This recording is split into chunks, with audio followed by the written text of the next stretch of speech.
Nithyananda Paramashivoham.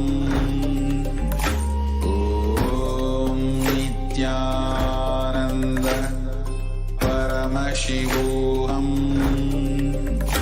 Om Nithyananda Paramashivoham. Om Nithyananda Paramashivoham. Om Nithyananda Paramashivoham. Om Nithyananda Paramashivoham. Om Nithyananda Paramashivoham. Om Nithyananda Paramashivoham. Om Nithyananda Paramashivoham. Om Nithyananda Paramashivoham. Nithyanandam Bhagasukadam Murtim Dvandvathidham Gagana Sadusham Tatvamasyadilaksham Ekam Nityam Vimalamachalam Sarvadi Sakshibhutam Bhavathidham Trigunarahitam Sadgurum Tam Namah.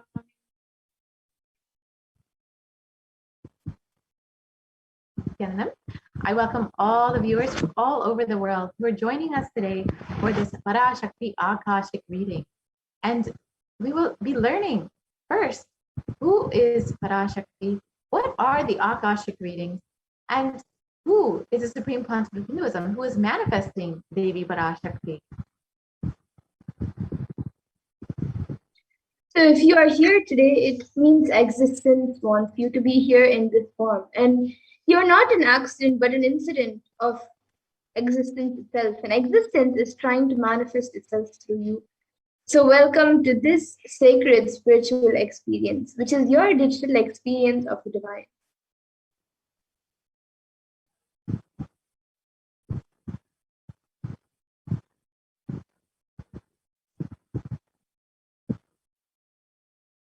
This may be what you think as your first time in the presence of a divine cosmic being, but this is not the first time this energy has graced the planet Earth.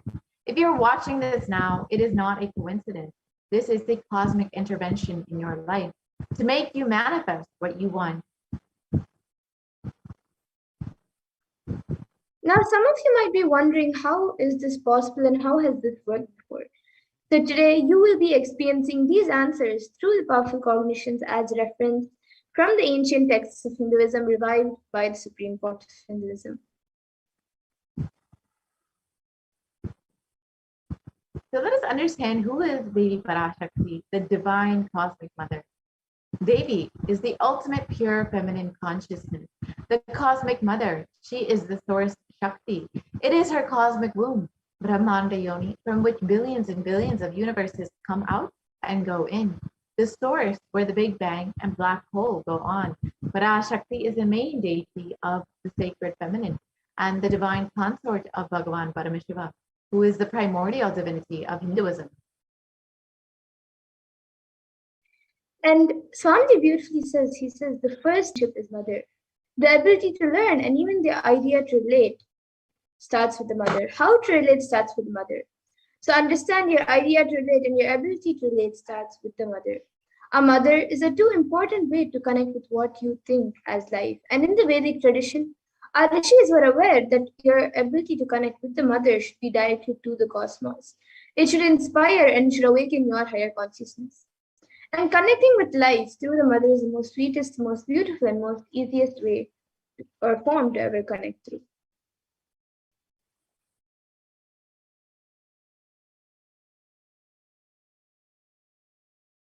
Today, out of his extreme compassion and love, The Supreme Pontiff of Hinduism is manifesting Devi Parashakti herself and gracing us, answering all of our questions, attending to our prayers, giving boons, healing us, revealing our past, present, and future, delivering profound spiritual truths, and ultimately giving us the experience of Paramashivoham itself. And now let's understand what is the Bhava Samadhi Darshan, what is the science of Bhava Samadhi Darshan that all of us are going to be having today. So the word Samadhi has two words in itself. So the word Sama means oneness and Adi means source. The word Samadhi means one with the source. And Bhava means attitude or aspect. That makes Bhava Samadhi, that the word Bhava Samadhi means being one with the source through this aspect.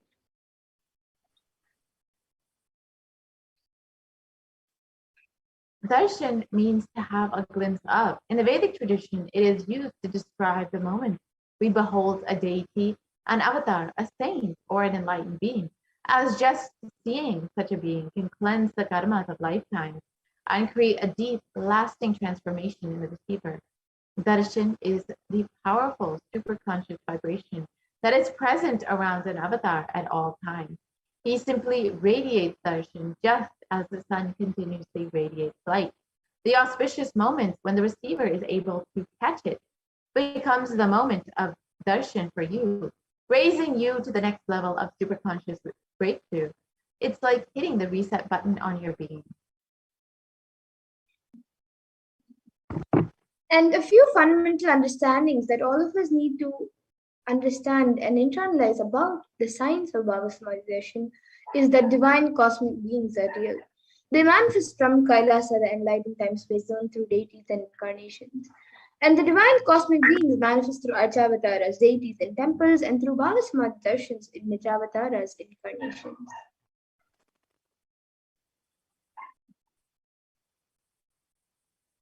So Bhava Samadhi Darshan is the science of the Nijavatara manifesting Paramashiva, the consciousness. It is where formless, the being of Paramashiva, expresses through the Divi Sharira, the light body, and manifests as the Nijavatara, the physical form, the embodied form for us to experience Paramashiva.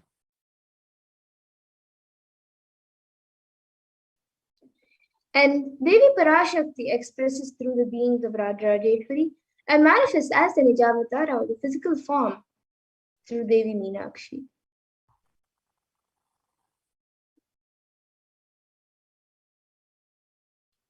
The Archavatara, the deity, reflects the consciousness and manifestation, the being of the superconscious energy.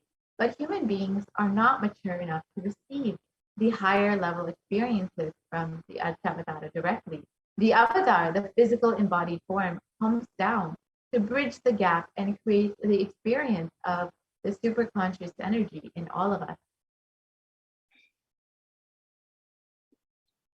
And the Bhava Samadhi awakens your Kundalini Shakti, which is the latent potential energy in every, as well as improves immunity to disease.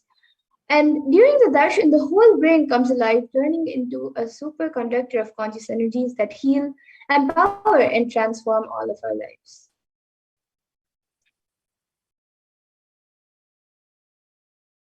During the Bhava Samadhi Darshan, our mirror neurons mirror that of the avatar. The mirror neurons activate and process all the observed movements or information of the avatar just by seeing.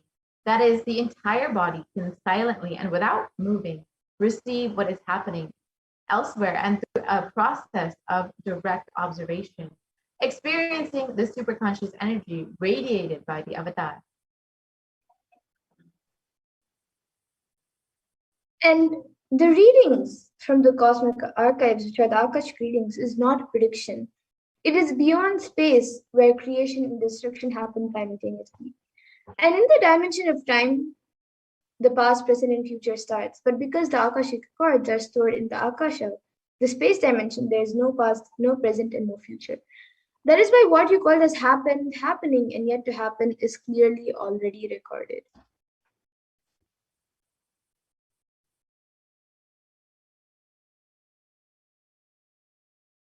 Let us understand who is the Supreme Pontiff of Hinduism. who is manifesting Devi Parashakti for all of us.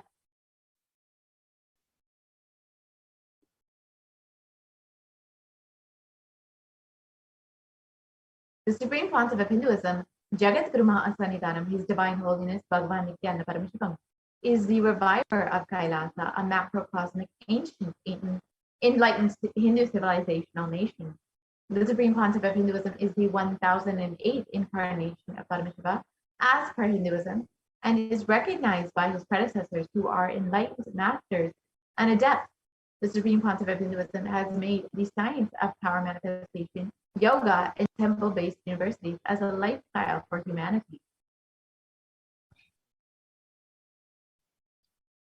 And the Supreme Point of Hinduism is ordained as the 233rd Guru Mahasannidhanam of Kanchi Kailasha Sarvagna Peetam, which is Kande Mandala Adinam, the incumbent emperor of Suryavamsha Sarangi Samrajyam, the present 293rd Jagat Guru Mahasannidhanam of Kailasonana Shyamala Pita Sarvagna Peetam, and the present Mahamandaleshwar of the Mahanirvani Akada, which is the largest apex monastic order.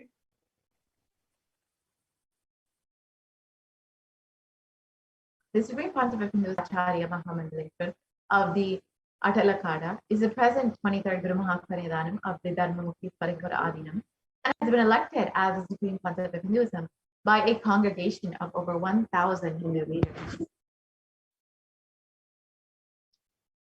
And he is also revered as a teacher of Hinduism, the most prolific, most viewed, read, and watched, 300 books and 10,000 articles in 3 different languages, which are English, Tamil, and Sanskrit. And these are translated into 50 languages with over 1,000 titles. And over 20 million copies of these books and articles have been sold, read, and downloaded. And the Supreme Point of Hinduism has given over 10,000 hours of discourses for humanity and reaching and enriching over 1 billion lives digitally, and is respected as a commentator of all sacred scriptures such as Upanishads, Bhagavad Gita, Shiva Sutras, Brahma Sutras, Yoga Sutras, Ashtavakra Gitas, Jain Sutras, and many more.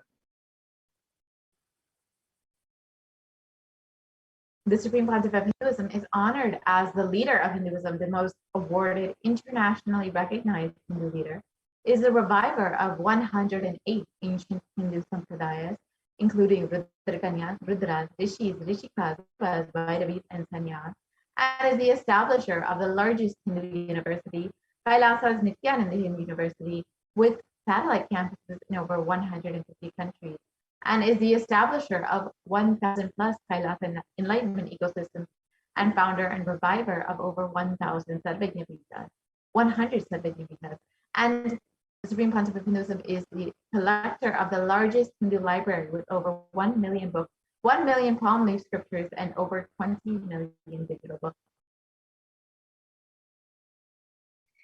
And now with that, we will now be getting into the next segment of this program, where a live demonstration of the extraordinary Shaktis awakened in all of us through the science of Diksha, which is given as a gift to humanity by the Supreme Point of Hinduism.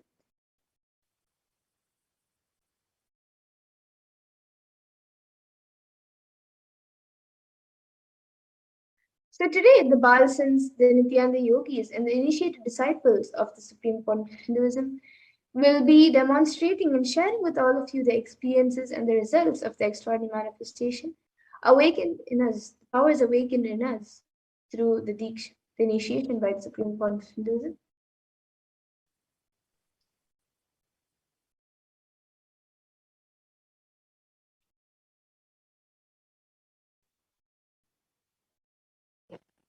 So today, in today's Bhava Samadhi Darshan, all of us will be receiving the initiation into the third eye awakening and various other powers with the blessings and grace of the Supreme Concept of Hinduism. We will be able to manifest third eye seeing with the eyes blindfolded.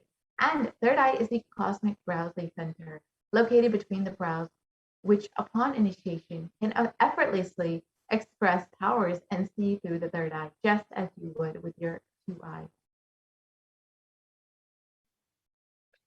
And now let's understand what are Shaktis. What exactly are these Shaktis that we are speaking about? What is their source and how they work?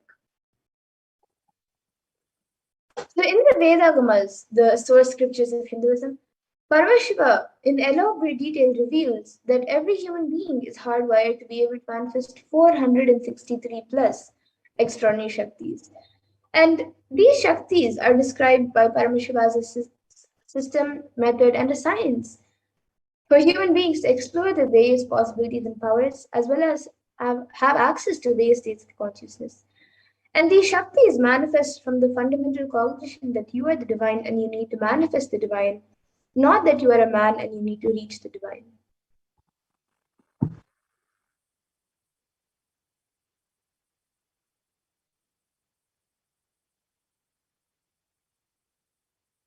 Let us understand what is the difference between Shaktis and Siddhis.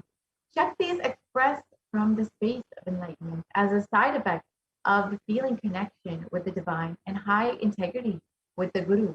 Shaktis are the source of enlightenment, and Siddhis, however, which many of you may have heard, are powers that manifest from tapas or penance for enlightenment, and Siddhis are on the path to enlightenment. And a few more differences between Shaktis and Siddhis are that Shaktis of Paramashiva manifest through ordinary human beings in an extraordinary way after the initiation from the avatar and are permanent, whereas Siddhis are not permanent and may divert you from enlightenment.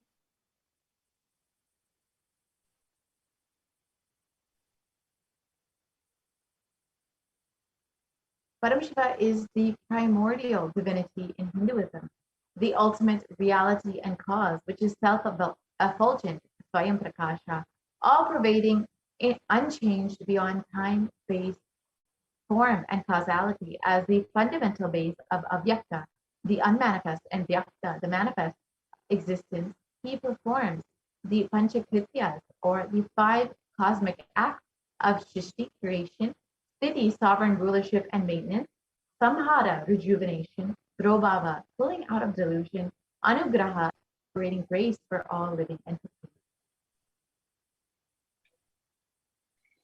And now the avatar of Paramashiva, the supreme pontiff of Hinduism, Jagadguru Mahasannidhanam, His Divine Holiness Bhagavan Nithyananda Paramashivam, as the 1008th incarnation and representative of Paramashiva and the reviver of Kailasa, which is an ancient enlightened Hindu civilization nation and the great cosmic borderless Hindu nation. So ever since the beginning of the civilization, the Sanatana Hindu Dharma has been a cradle of enlightened beings and highly advanced sciences. And it was where the science of enlightenment and power manifestation was taught as a lifestyle. And for the first time in the modern day, the Supreme Point of Hinduism is reviving these yogic sciences and transmitting it to the world at record-breaking pace, which is never accomplished before.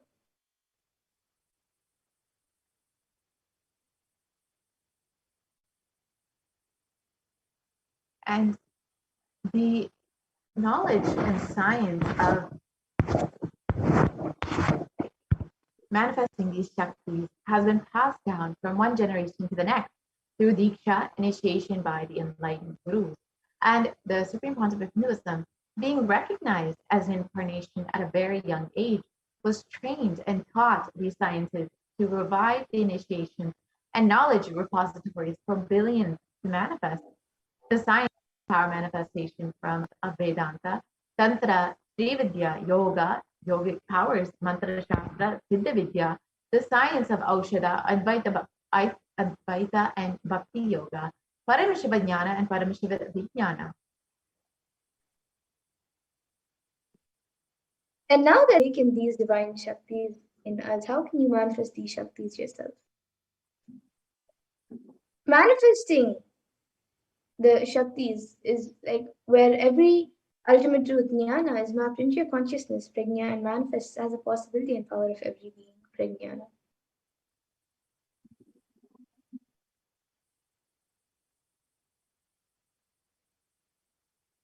The science of power manifestation is authenticated through four aspects of evidence or pramanas. The first is the Shastra Pramana, which is the eternal, unchangeable truth revealed in the source scriptures. Next is the Apta Pramana, which are the experiences and results of the Aptas or authorities of Hinduism, the Vedic rishis and scientists who time tested and verified the science. And the science of manifestation, which the other four pramanas which authenticate the manifestation. The third is the Atma Pramana, which is an account of the supreme point of Hinduism, this millennium's avatar's personal experience of power manifestation. And then the Pratyaksha Pramana, which is the empirical evidence from observation and scientific experimentation.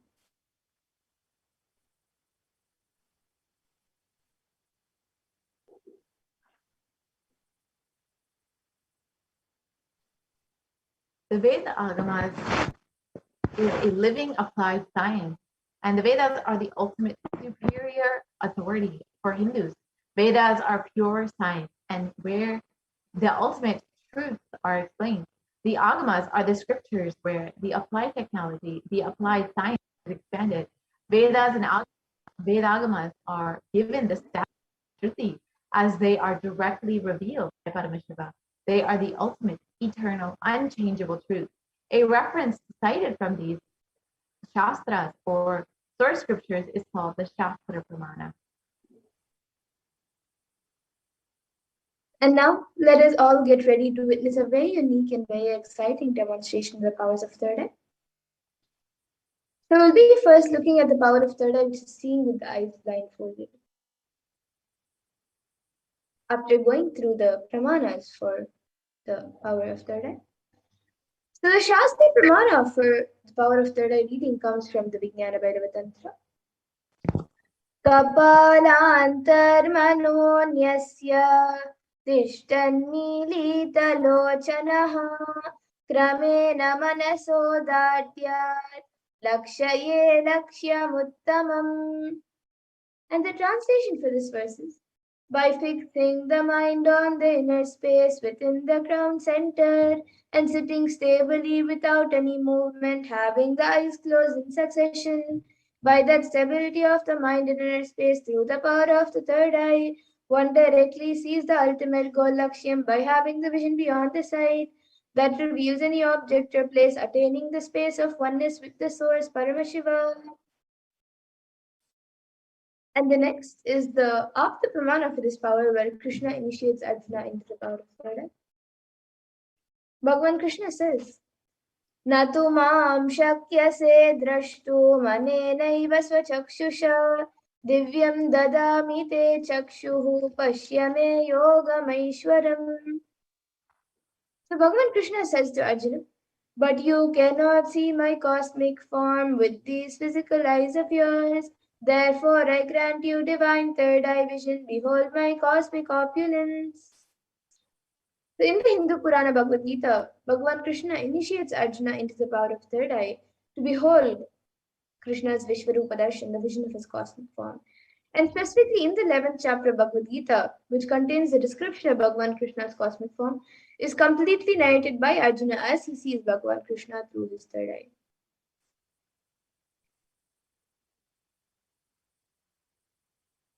And the Atma Pramana for this power, in Swamiji's own words, the first experience that I was able to see everything around me, above me, the whole 360 degrees, the 10 directions below me, everything, I realized not only I was able to see, I was able to feel, experience all of that as me.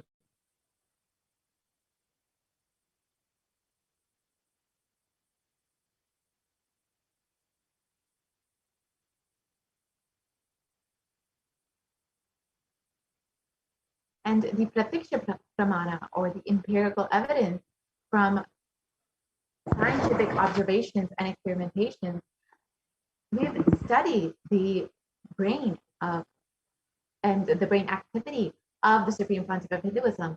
And during the Third Eye Awakening, and we have observed that when doing daily activities, high activity is measured in the brain where third eye is located. And when in deep samadhi state, only the third eye region is active and almost 90% of the rest of the brain is at peace.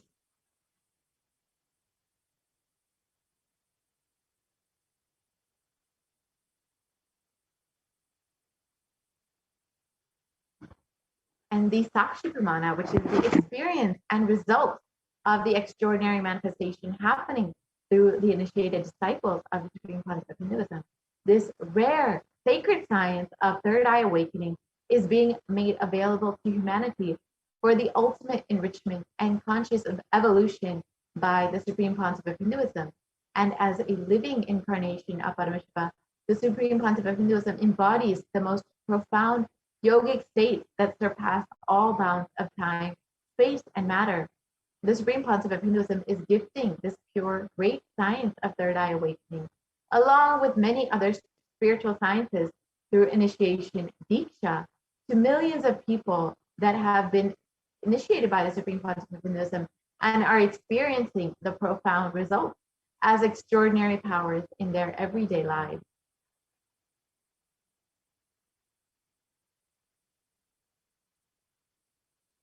Let us now witness the live Sakshi Pramana, the demonstration of the power of third eye by the Balasants and Nithyananda Yogis initiated by the Supreme Pontiff of Hinduism himself.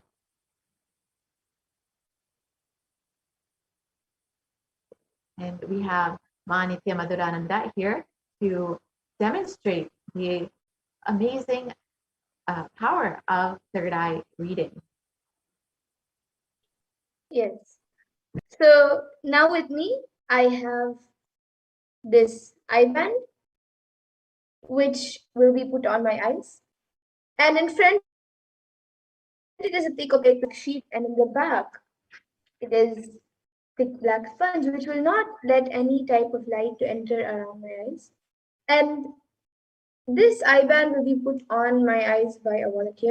Any of you watching us on YouTube, live on YouTube, you can put your comments in the live YouTube comment section of whatever you would like me to read, and I will be reading that comment. You can put anything you would like me to read. So now volunteer will be putting on the eye band for me.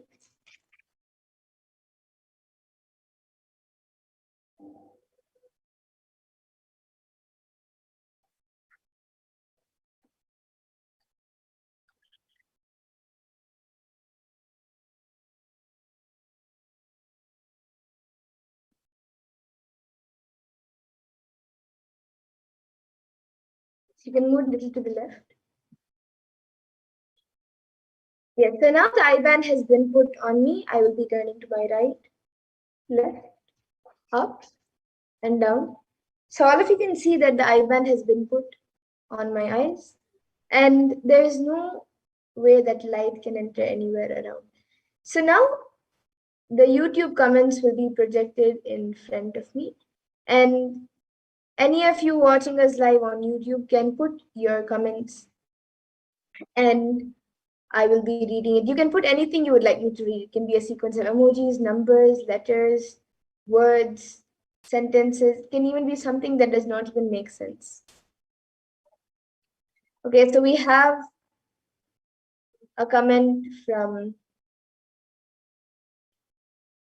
we have Salain G who has put hola in Spanish, and then a cat emoji which has 3 whiskers on each side, and it has a big smile, and then another emoji which I guess is a volcano, erupting volcano. And anyone else who would like to put your comments, you can put in your comments. It can be anything. We have Ma Solanji has put a word in Sanskrit. She has put hi, sorry, not Sanskrit, in Spanish. She has put hello in Spanish, and Ma Wesley Silva has put hello with 2 L's, and before that she has put a clapping emoji. Sorry, waving emoji. But around the hand there are 2 2 circles kind of thing. So waving emoji, and then she has put hello with 2 L's.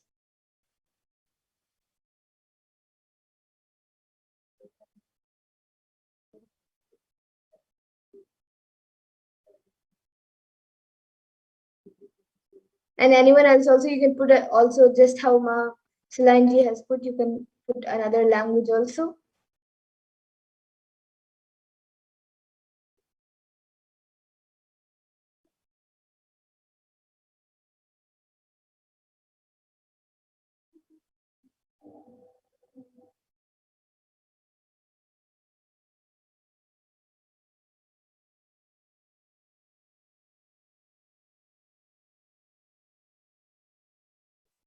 You can put a sequence of emojis, letters, numbers, sentences, anything. Any of you watching us right now on YouTube live, you can put it in the chat box.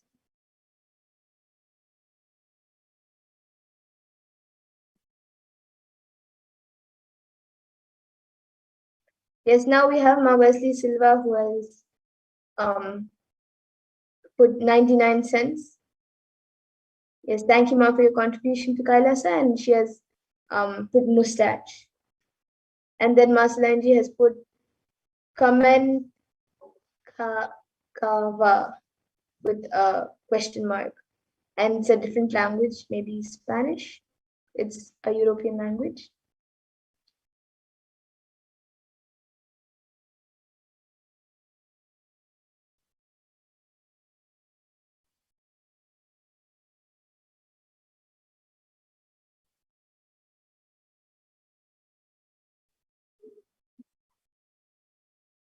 And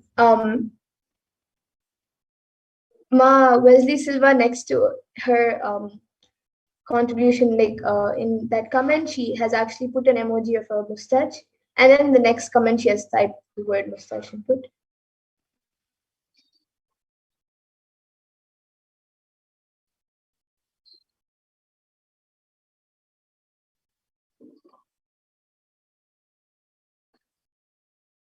And actually the 99 cents that Ma Wesley Silva has contributed has come in a blue box, dark blue box, and then Marceline G has now put it's French and then an upside down smiling emoji.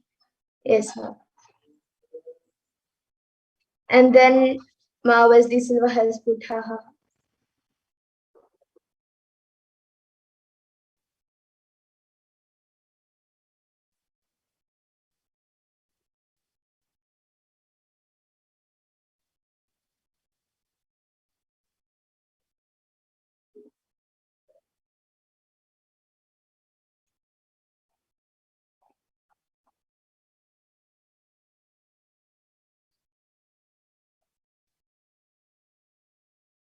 And Ma Wesley Silva has now put another comment saying it's not as active today.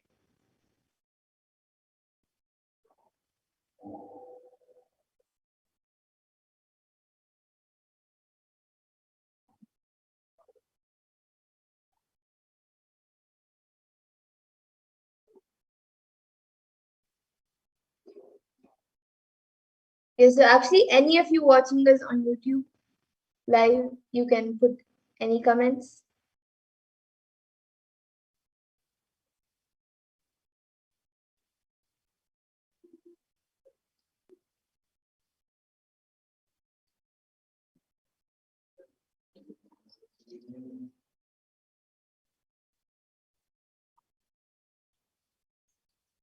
And in the meantime, with me here, I have this book, which is Uncommon Answers to Common Questions. So in front of you, I'll be opening a random page and I'll be reading the page. So I've opened the random page.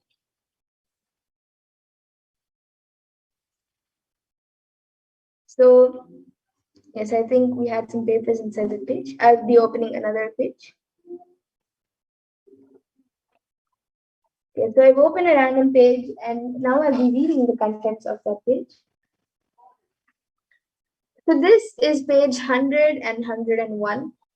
And on page number 100, it says there is only one love, but its expressions vary from person to person.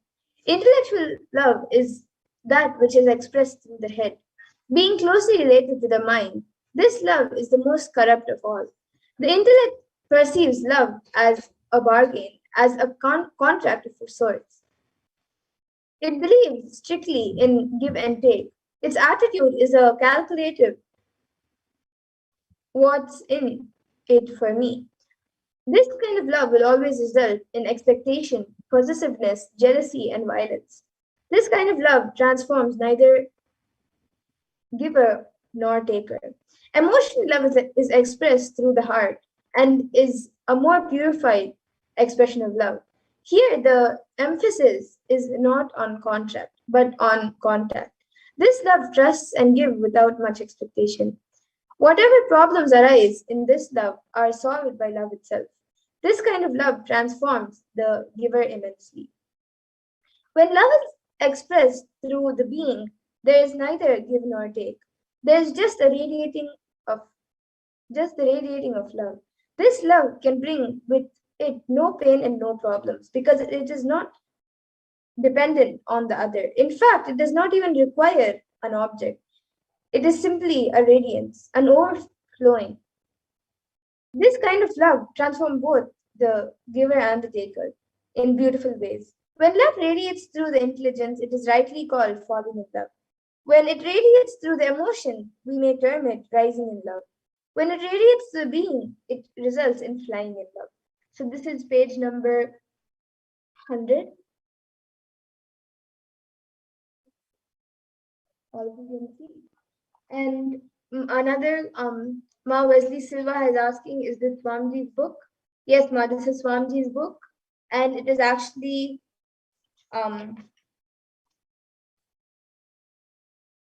this is the edition published in 2004. And it is on the, you can download it. And you've also put another comment saying it sounds like Swamiji's writing. Yes, Ma, this is Swamiji's book.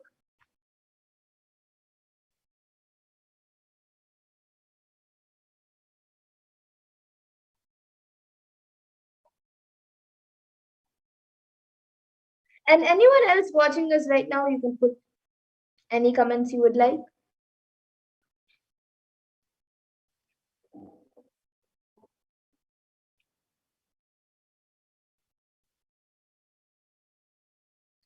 And with that, now we'll be getting, we'll now be moving on to the next power, the power of body scanning. So this I-band will now be removed by the volunteer. I request the volunteer to remove the I-band.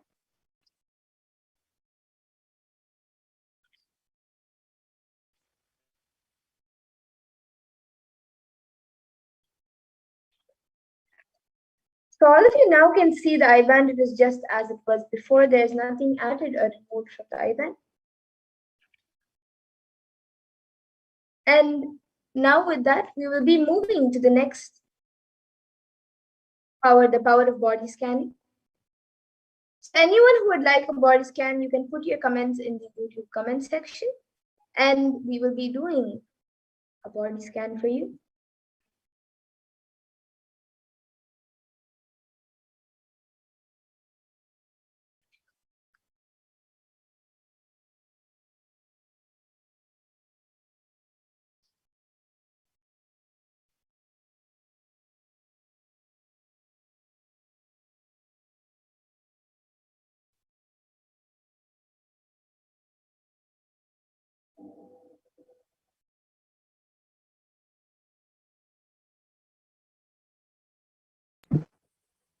So let us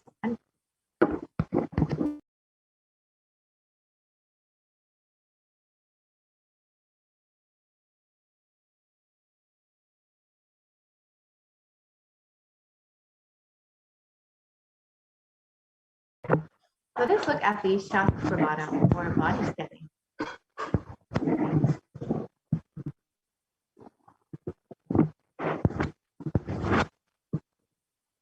In this power of body scanning, one awakens to the ability to scan illnesses, diseases, medically diagnosed issues, and provides solutions through the awakened third eye. And the Shastra Pramana for the power of body scanning comes from the Vijnana Bhairava Tantra. Swadehe jagato vapi sukshma sukshmatarani cha tatvani yani nilayam dhyatvante vyajyate para. And in this verse, Bhagavan Paramashiva says, cognize deeply that from the subtle to the subtlest consecutive principles of your whole body is Swadeha, or the whole universe simultaneously consists of the essential reality, their being absorbed in their source cause Paramashiva, By the experience of such restful awareness, one becomes complete from all thoughts, and the ultimate universal divine power, Paradevi, Adi Shakti, is revealed, and supreme power manifestation happens.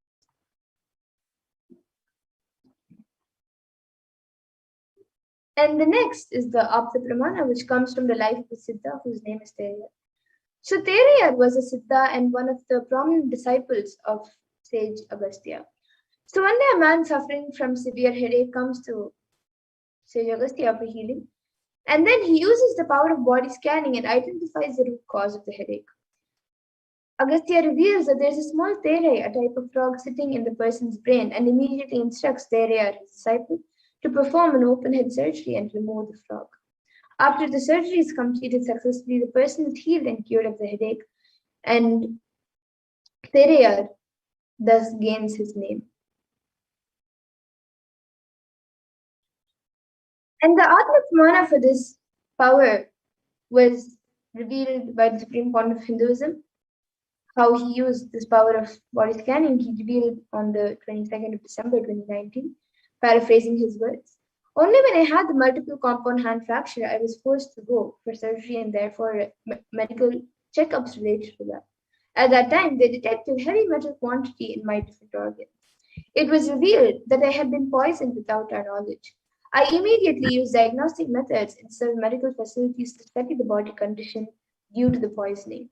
Through body scanning, imbalances happened and where balances had to be done. I used allopathy as a second opinion to verify my findings.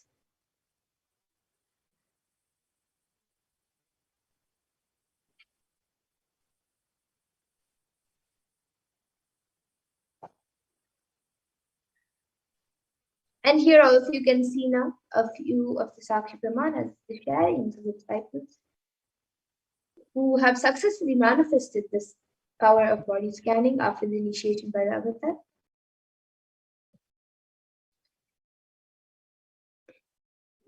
And with that, now we'll be getting into the live demonstration of the power of body scanning. So anyone who would like a body scan can put your comments in the YouTube comment section, and we will be doing a body scan for you.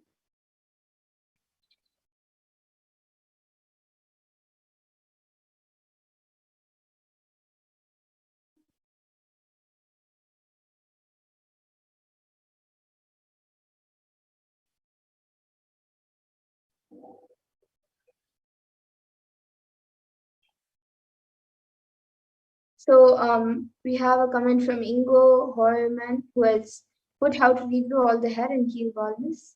Thank you. Yes. Now I'll be scanning you, Aya, and giving a solution.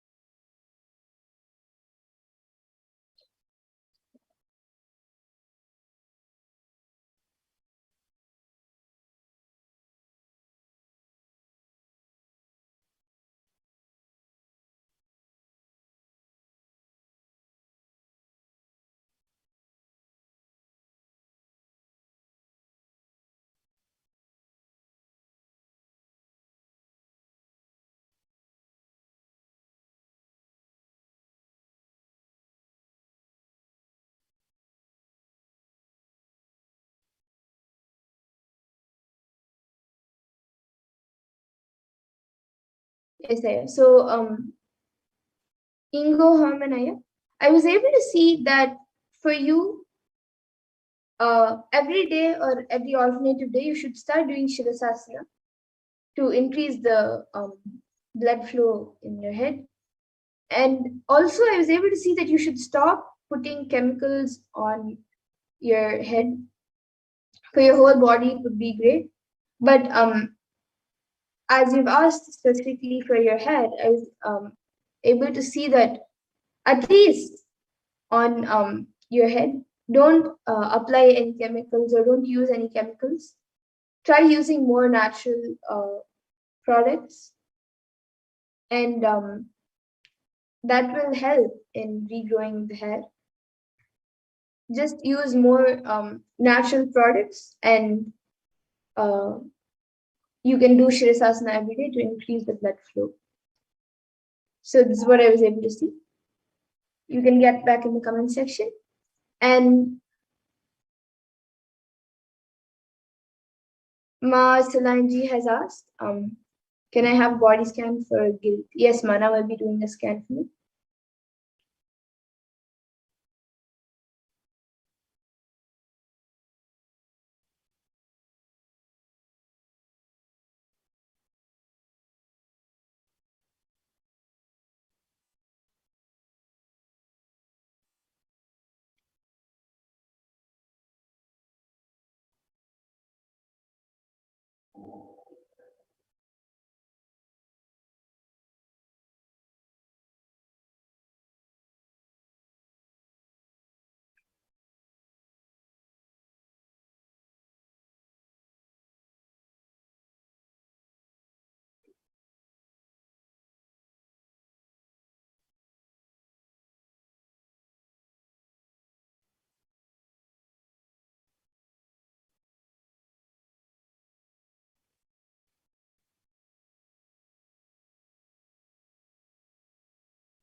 Yes, Ma. So, Ma Salanji, I was able to see for you that the only way for you to come out of guilt is by taking conscious decision. You have to consciously declare and decide to come out of the guilt and not encourage the guilt whenever you have any guilt or anything. I was able to see that you have to take a conscious decision and declaration to come out of it. If you try it a few times consciously, and even if it doesn't work the first few times, just continuously try, and you will see within a few times of continuously trying, consistently trying to come out of the guilt consciously, you will see that automatically Swamiji will help you to come out of the guilt by you taking a conscious decision to come out of it. So this is what I was able to see for you. And Ma Mahatma Charitra has asked for a scan, for a root pattern scan for the younger son, Jing Hao. Yes, Ma, now I'll be doing a scan for your younger son.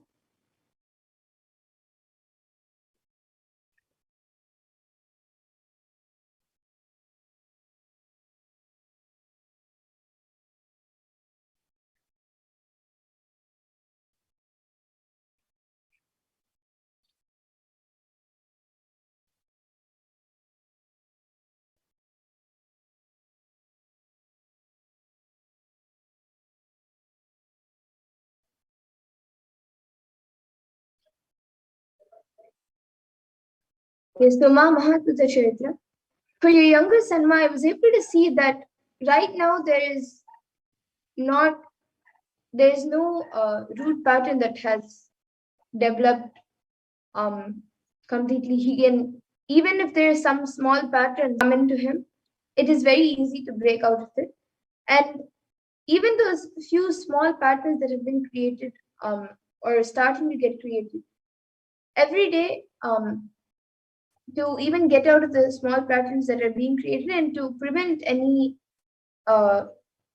root patterns even in the future, I was able to see every day you should make him listen to satsangs and keep him in a good spiritual ambience.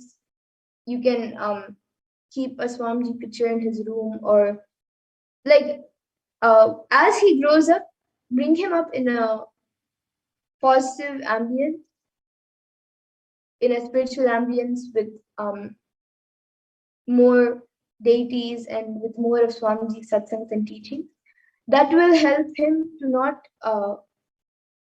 create more patterns. And right now there is no root pattern that is affecting him or in any way, or there is nothing that has been created yet. So this is what I was able to see for your Tanma. And you have also asked, can you help me scan my obstacles for Nirahara? I've not been successful for the past 2 days. Yes, man, I will be scanning.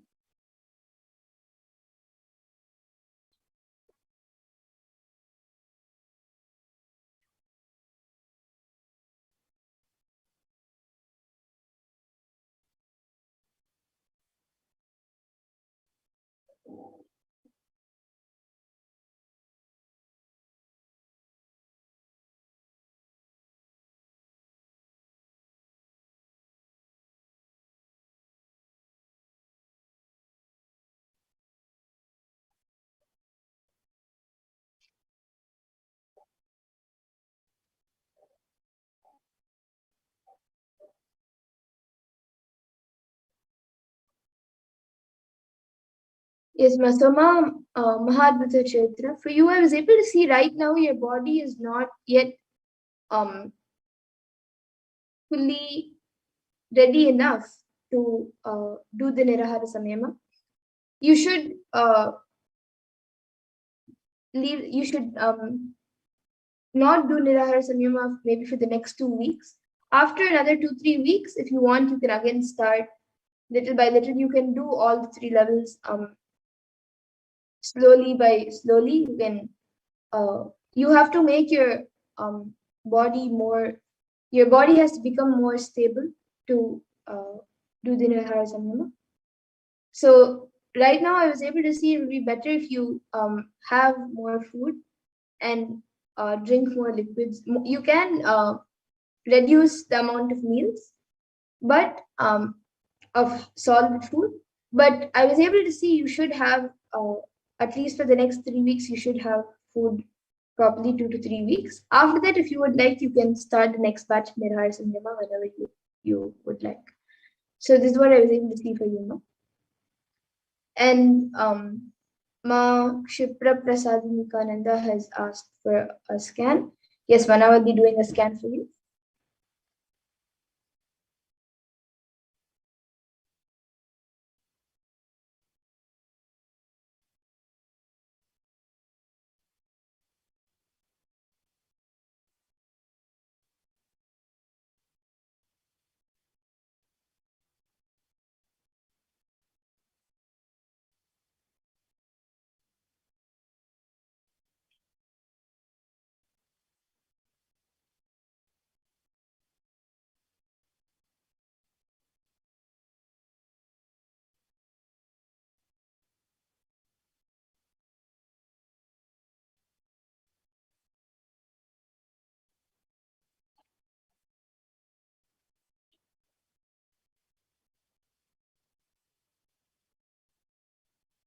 Yes, Ma. So for you, I was able to see that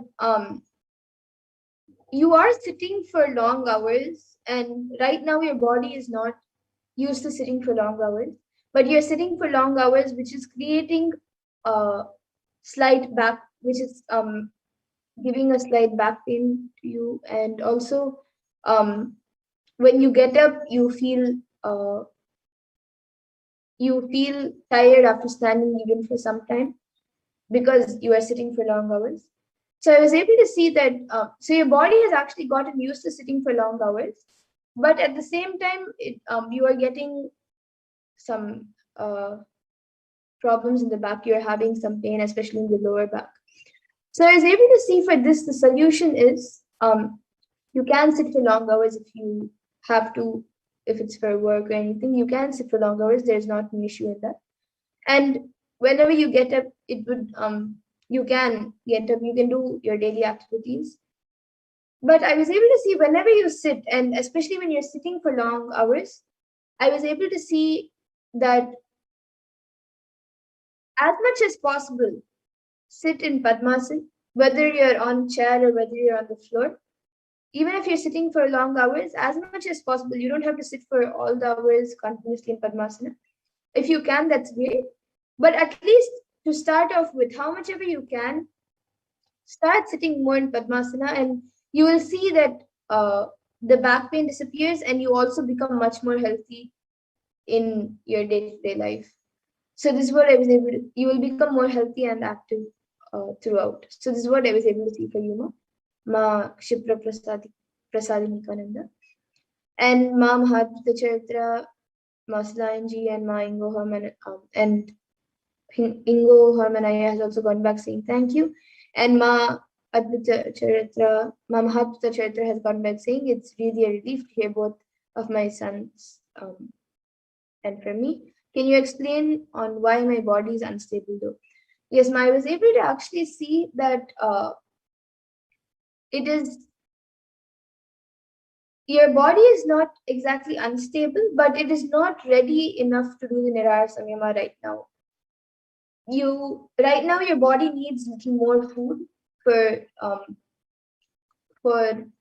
doing the daily activities and to keep you healthy. Right now your body needs little more food. But I was able to see that within the next 2-3 weeks, you will, if you eat properly for the next 2 to 3 weeks, after that you will be able to do the Nirahara Samyama more efficiently, and you will also see that you will be able to, will feel more satisfied and more happy with the Nirahara Samyama, as you will be able to do it more successfully. So this is what I was able to see now.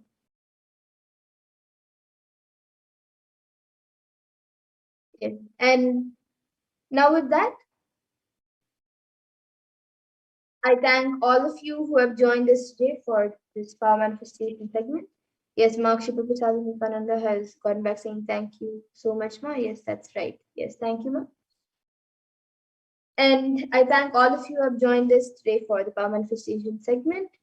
And with that, we on to the further segments of this program, where we will be learning more about who is Devi Parashakti, how we can receive Devi Parashakti, and much more.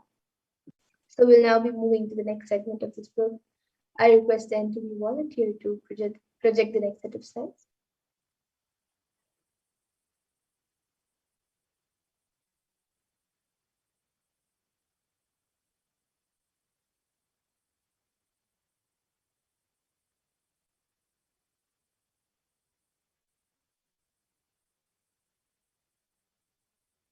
Yes. So let us now understand Parashakti.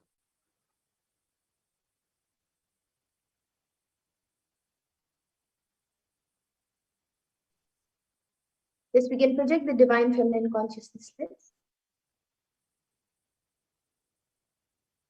So we'll be first looking at the Dhyana Shloka of Devi Parashakti, which comes from the Lalita Sahasranama Dhyana Shloka. I will be chanting that verse now. सिन्दूरारुण विग्रहां त्रिनयनां माणिक्यमौली स्फुरत् तारानायकशेखरां स्मितमुखीं मापीनवक्षो पाणिभ्यामदिपूर्णरत्नचषकं रक्तोत्पलं बिभ्रतीं सौम्यां रत्नघटस्थरक्तचरणां ध्यायेत् परामम्बिकाम्.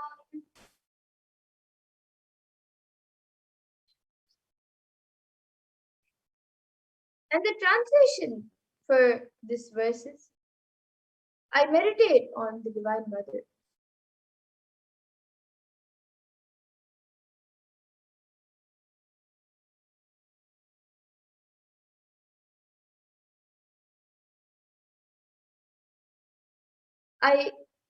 The Divine Mother is to be meditated upon as shining and vermilionate body, with triple eyes sporting a crown of rubies studded with the crescent moon, a face all smiles, a splendid bust, one hand holding a jewel cup with meat and the other twirling a red lotus. And another verse that also comes from the Lalita Sahasranama Dhyana Shloka, which describes the beauty of Devi Parashakti. Arunam karunatarangatakshin dhritapaşankuşapuşpabanachapam animadiviravritamayukaihi rahamityeva vibhavaye bhavani. And the translation for this verse is, I meditate on the great Empress. She is red in color and her eyes are full of compassion. She holds the noose, the gourd, the bow, and the flowery arrow in her hands. She is surrounded on all sides by powers such as Anima of the rays, and she is the self within me. And Devi Parashakti is the ultimate pure feminine consciousness. Parashakti is the cosmic mother. It is her cosmic womb from which billions and billions of universes manifest, in the source where the Big Bang and black holes go on and on. And Parashakti is the source Shakti, the source energy, the source power, from which all of us came, in which all of us are in even now, and in which all of us are going to merge.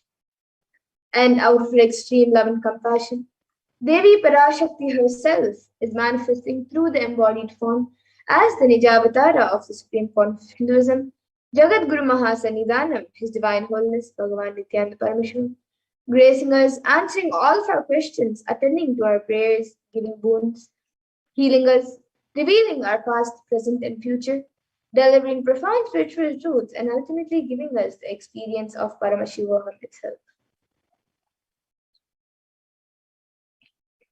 And in the words of Devi Parashakti herself, Devi Parashakti beautifully says how she manifests as the Nijavatar of the Supreme Lord of Hinduism. She says, raising as Omkara, expressing as Vedas and Agamas, blossomed as Shrinkara, filled as Parashodasi, living in 40 triangles, the Kailasha Swamini who is in Kailasha, Sri Purachintamani, Parashodasi, sitting as part of Parashiva, Parameshwari who rules the world, Paramashakti, Manonmani, Meenakshi, as Nithyananda I took Nijavatara here, to give good boons to everyone, to bestow all goodness.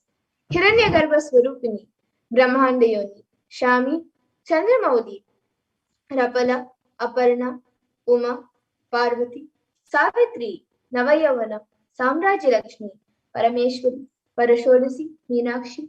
In the form of Nityananda, I came down as Nijavatara. With great compassion and blessing, listen people, to do good to all of you, I took the form of Nityananda and came down as Nijavatara.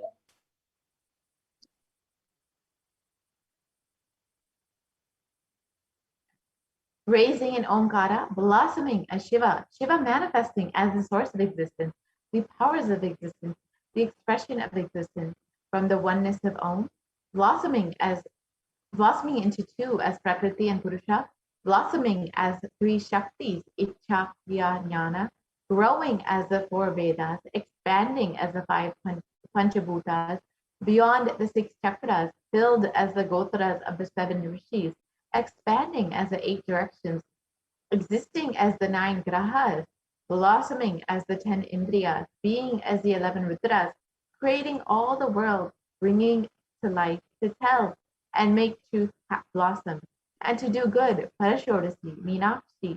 In the form of Nityananda, I came to bless every one of you. And now let's see how we can receive Devi Parashakti. So literally you are seeing Paramashiva and Parashakti at that moment. She is there on your screen. So always receive her in a very traditional manner. You can keep two betel leaves, one banana, one betel nut, and a coin in front of the screen as you watch Devi Parashakti. And some of you now might be wondering what exactly is a coin considered as, or what is its importance? In the Hindu tradition, appeared the traditional dakshina or the traditional offering made to God. It can be the lowest value. In India, it can even be just a paise, and in the US, it can even be just a cent. Swamiji says, I'm not trying to monetize. Keep even 1 cent, it is okay. So for 100 days, if you have darshan, it will add up to $1. In India, even 1 paise is okay. Offer that to Devi after darshan is over. Do namaskar and eat the banana, betel leaf, and betel nut. Take it as prasadam immediately.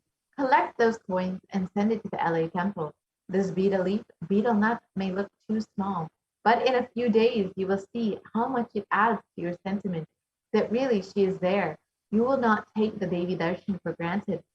Rituals will break your monotonous, unconscious mentality and lifestyle and remind you and raise you to the powerful cognition.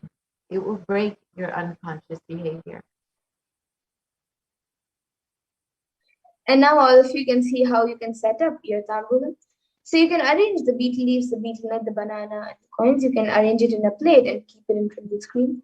You can also keep the additional items such as some kumkum, turmeric, flowers, glass bangles, and some kumkum, and a coconut. So you can keep all of these few additional items as well if you would like. But the 4 basic items that are kept as part of the tambulam is the betel leaf, the betel nut, the banana, and the coin. So you can arrange all the items in a plate, keep it in front of the screen as you get ready to receive Devi Parashakti.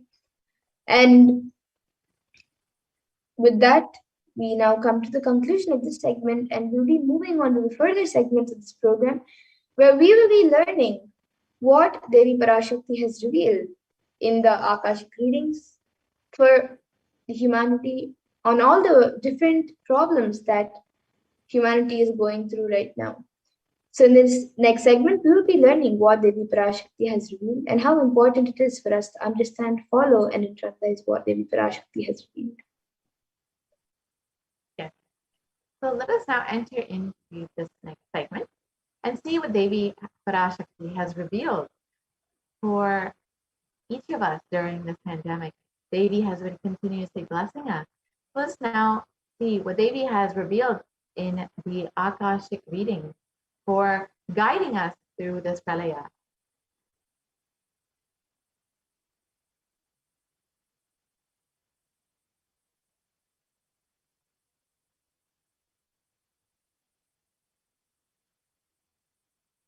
So let us understand first the compassion of the avatar.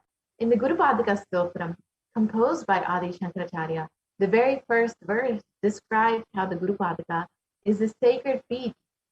The sacred feet of the Guru is the boat that helps us cross the Ananta Samsara Samudra, the seemingly endless ocean of samsara or suffering.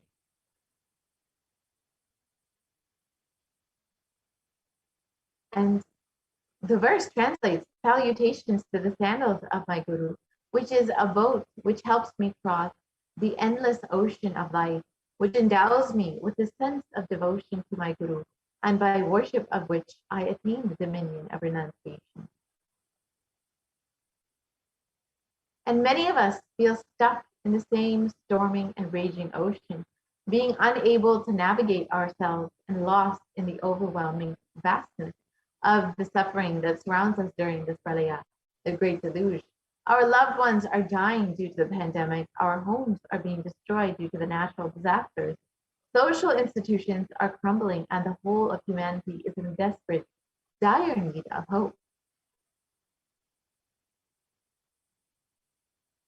It's at this concept of Hinduism, the incarnation of the cosmic superconsciousness, out of his love and compassion, having taken the spiritual responsibility for the superconscious breakthrough of the whole of humanity, is manifesting Devi Parashakti, the cosmic mother, and guiding and healing the whole world as literally the boat that sails us through the pralaya, the cosmic deluge.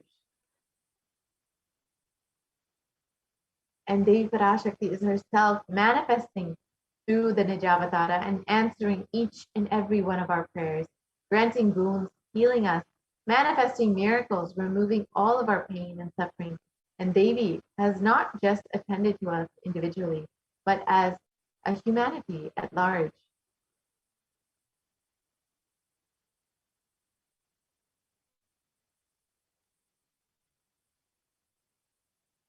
Devi Parashakti has guided the whole of humanity in the form of profound revelation of sacred secrets of Sanatana Hindu Dharma, and by showing us the future regarding global issues, the COVID pandemic, natural disasters such as fires, floods, and more, and even the twisted human conspiracies and underground wars which have not surfaced to common knowledge as yet.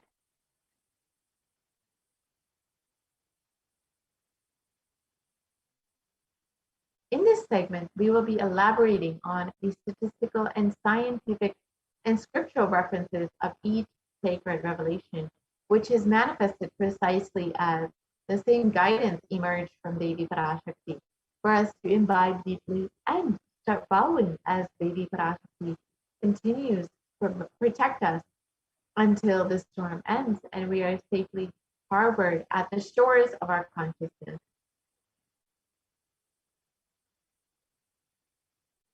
Let us understand what Devi Parashakti has revealed on sea levels rising on the 19th of May 2021 and how it has manifested into our reality. Let's first watch the video of Devi Parashakti's revelation. Om. Andreas Skull. மூன்றாம் உலகப் போரிலிருந்து தப்பிக்க எந்நாடு பாதுகாப்பென்று கேட்கின்றாய், கேட்டுக்கொள் சொல்வதை எல்லாம். மத்திய கிழக்கிலே போர், இந்தியாவில் corona கொடுந்தொற்று மற்றும் கடல் உயர் எழும்பல் எனும் மூன்றில் இருந்தும் காவல் கைலாசம் ஒன்றே.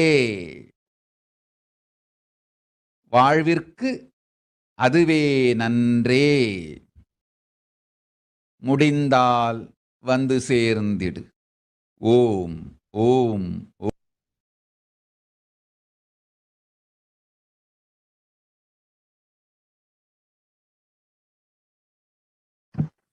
understand Devi Parashakti's revelations mapped into the English language.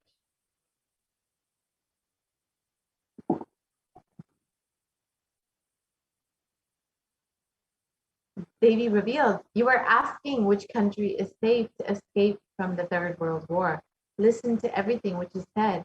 War in the Middle East, deadly corona in India, and rising sea levels. Protection from all these three is one and only in Kailasa. Only it is good for you, life. If possible, come and reach. Om, Om, Om."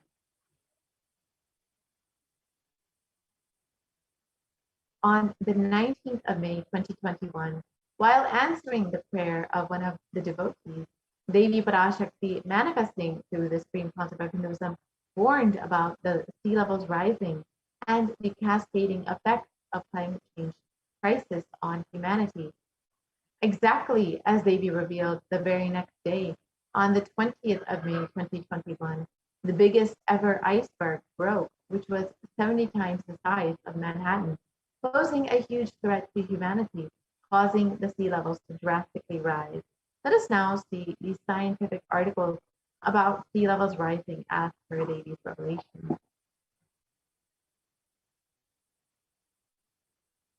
So first, let's see, you can see the article which shows that the world's largest iceberg broke off the Antarctic shelf, and this was one day after Devi Parashakti's revelation, which drastically caused the sea levels to rise just as Devi had revealed.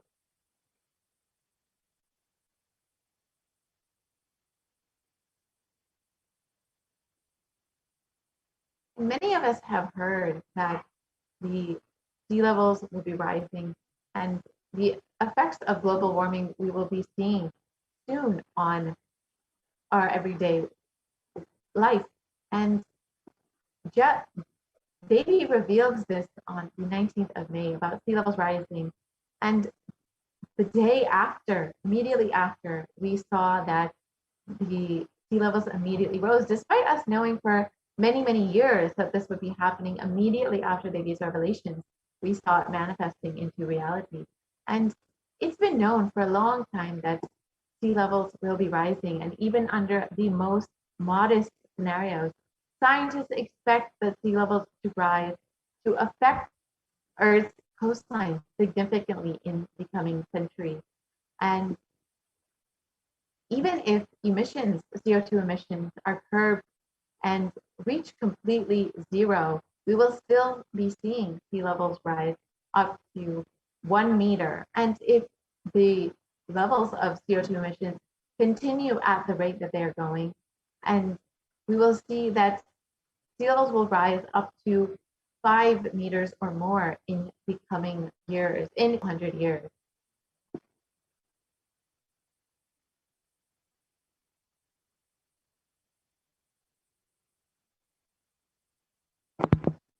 Sea levels since the 1880s in some ocean basins have risen as much as 6 to 8 inches or 15 to 20 centimeters since the start of satellite records in 1993. And it was reported in NASA that sea levels will rise between 1 to 8 feet by 2100.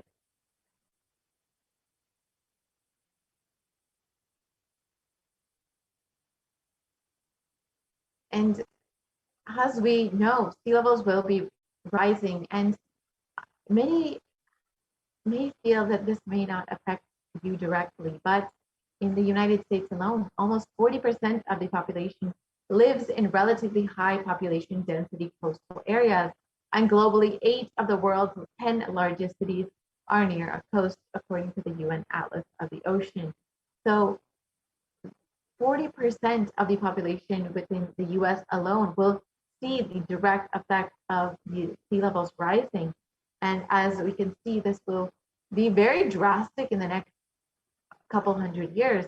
And not just the populations which live around the coastline, but we will see more and more communities that are more inland being affected by these sea levels rising.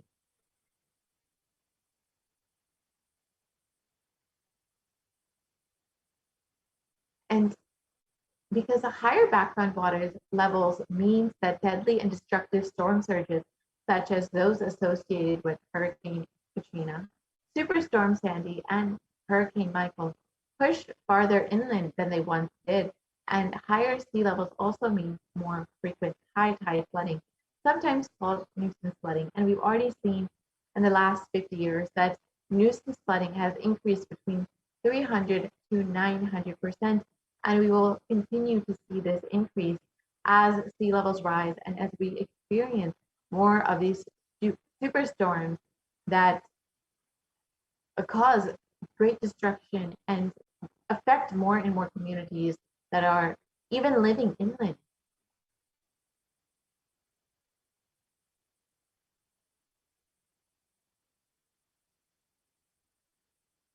So what is the cause of sea levels rising? As many of us have heard, it is global warming which has caused sea levels to rise. And this has happened in two ways. The first is that glaciers and ice sheets worldwide are melting and adding water to the ocean. And the second is that the volume of the ocean is expanding as the water warms. And a third, but much smaller contributor, is that the sea level rise is a decline in the amount of liquid water on land. This is in aquifers, lakes, reservoirs, rivers, soil, moisture, and this liquid water has been shifting from land to the ocean, and this shift is due largely to groundwater pumping. So due to human activity, which is the major cause for climate change and global warming, many of us know. And here you can see a very drastic example of the Pedersen Glacier, which was photographed in 1917, was a fully formed glacier. And in 2005, in less than 100 years, you can see that most of the glacier has melted and is almost grassland. And this is in less than 100 years. So in one lifetime of a person, we have seen this drastic level changes. And as Devi has revealed, we will continue to see these drastic changes, and it will be affecting, we will see the cascading effect on our lives directly.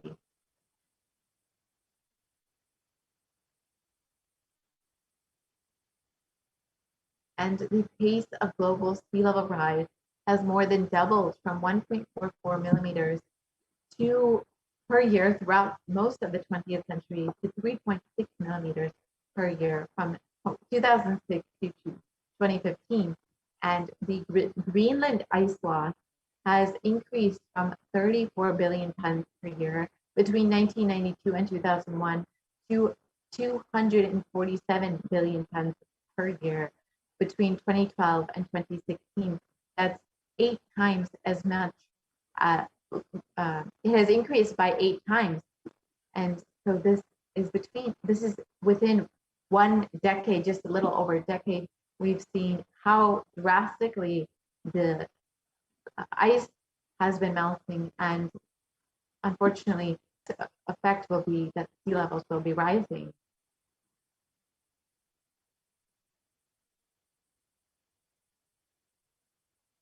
And on August 2021, the UN published a code red, a warning of worsening global warming and a rising of sea levels. And this was a few months after Devi had already revealed that we will be seeing the cascading effects of global warming, of the climate change crisis, and of sea levels rising. And we've heard this warning months before the UN had released a code red.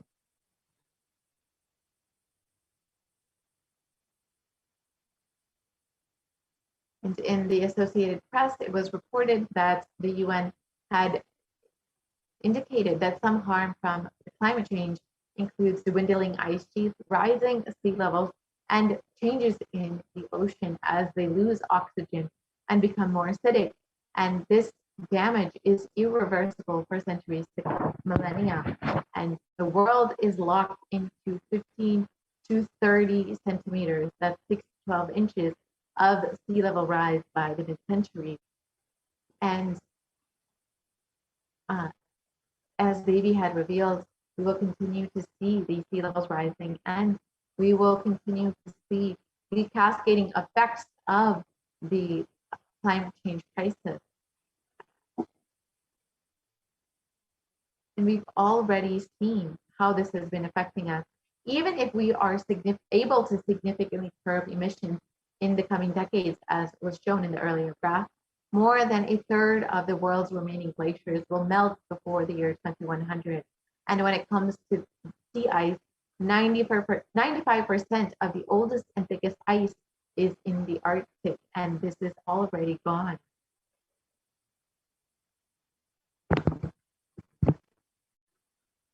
And Davy revealed that we will be seeing the cascading effects of climate change on our everyday reality, on our lives. And as the UN had warned, the code red of worsening global warming, we've seen how this has affected our realities. In the German flood, we saw how they devastated the country, and even still, more than 150 people are still missing from these floods, and unfortunately are unlikely to be found.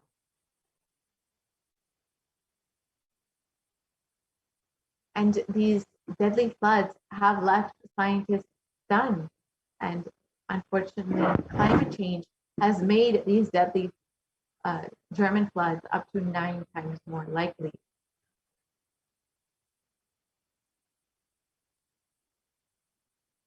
And unfortunately, science as of now does not have a way to reverse the damage. As we saw, we are, according to modern science, locked into the sea levels rising between 15 to 20 centimeters in the coming years. And science has no explanation or theory of how to reverse this damage that we've already done. However, Hinduism and the Supreme Concept of Hinduism have the science for healing Mother Earth. It is through non-violence and through the connection with oneness, with Mother Nature, that can heal Mother Earth, that will actually see the damage that humans have done being reversed through this non-violence and through this oneness.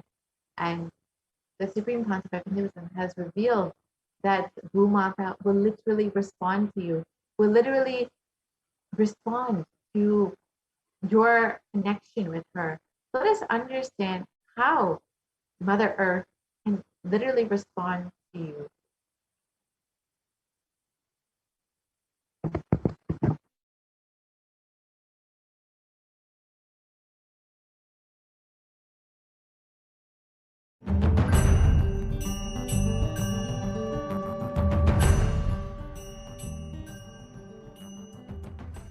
The human beings have become so distanced from the real life, are ready to explore things. We become so far away from, at least I can tell you from my experience, village boy. When I was 5 or 6, I opened all the alarm clocks in my house and I'll set it back, put it back. I don't see all that in the modern day kids. It's all about that stupid cell phone.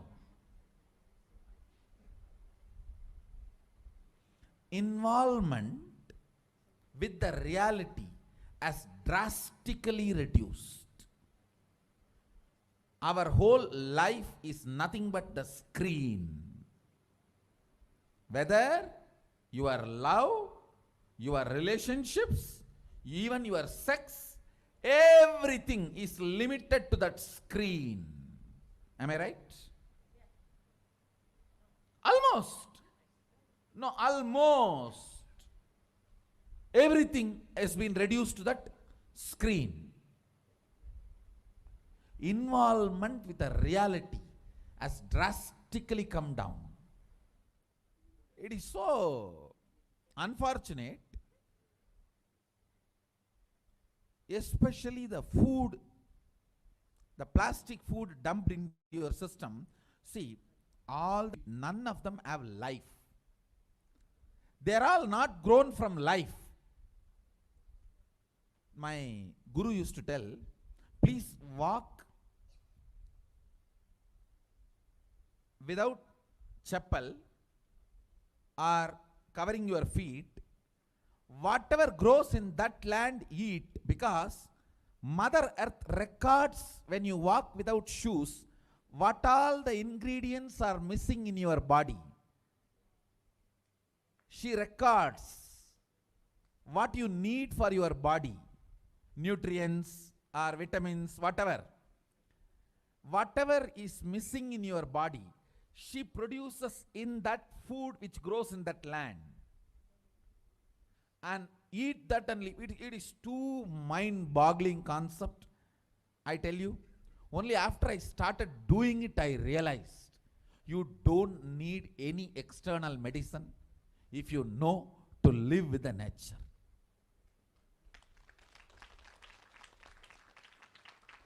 Mother Earth, Bhumata, walk on the earth without shoes. In that land, what grows will supply exactly what you need for your body.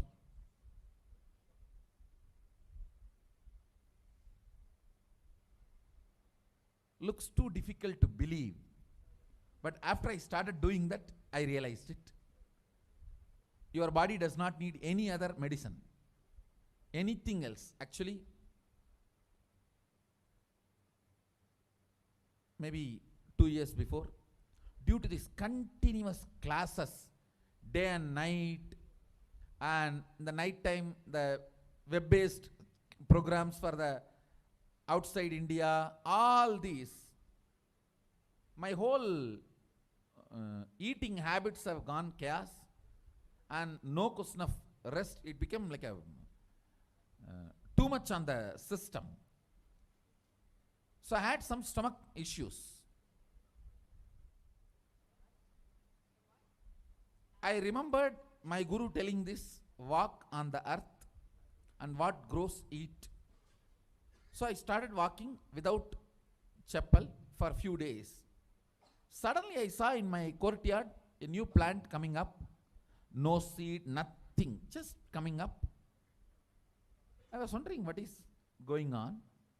How come suddenly, between the rocks, new plant coming up. And one of the he said, Swamiji, if you can get this plant and add it in your food, your stomach will be completely healed. I said, where to get? When he walked into the courtyard, he said, this is the plant. This is the plant. Throughout the campus we searched, we did not find another one. Seed has come, from where the plant has come. Understand, it is not that just for me miraculously nature is doing. It is the nature's life. I was ready to play with it, so she showed the miracles to me. Anybody willing to play with her, she shows her miracles to you. Nature is miraculous. If we are ready to play, she shows it. She demonstrates her love, her care. If we go back to the food with life, our life also will start more interacting, more alive, more vibrant, more overflowing.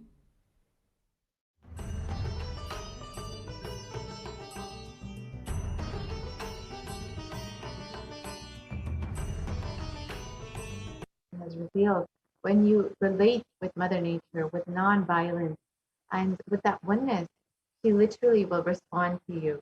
And we've seen that the supreme concept of Hinduism has revealed that non-violence is the grand narrative of Hinduism. And let us understand in the words of the supreme concept of Hinduism himself what this means.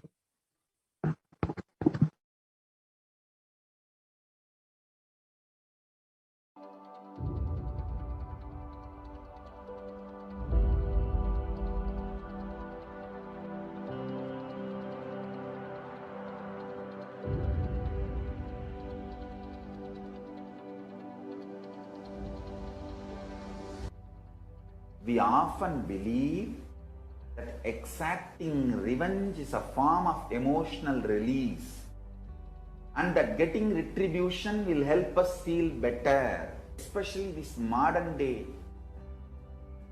cinema, entertainment industry, cult brainwashes you. The act of revenge as a way of gaining closure after a wrong is done. No! I tell you the truth. Revenge has the opposite effect. Revenge is like a korangu sorinjikra mari. Ari padangadu. Tamil, they say that monkey feeling itching and scratching itself is never going to settle down. Till that monkey dies, it will not settle down because it will create a wound.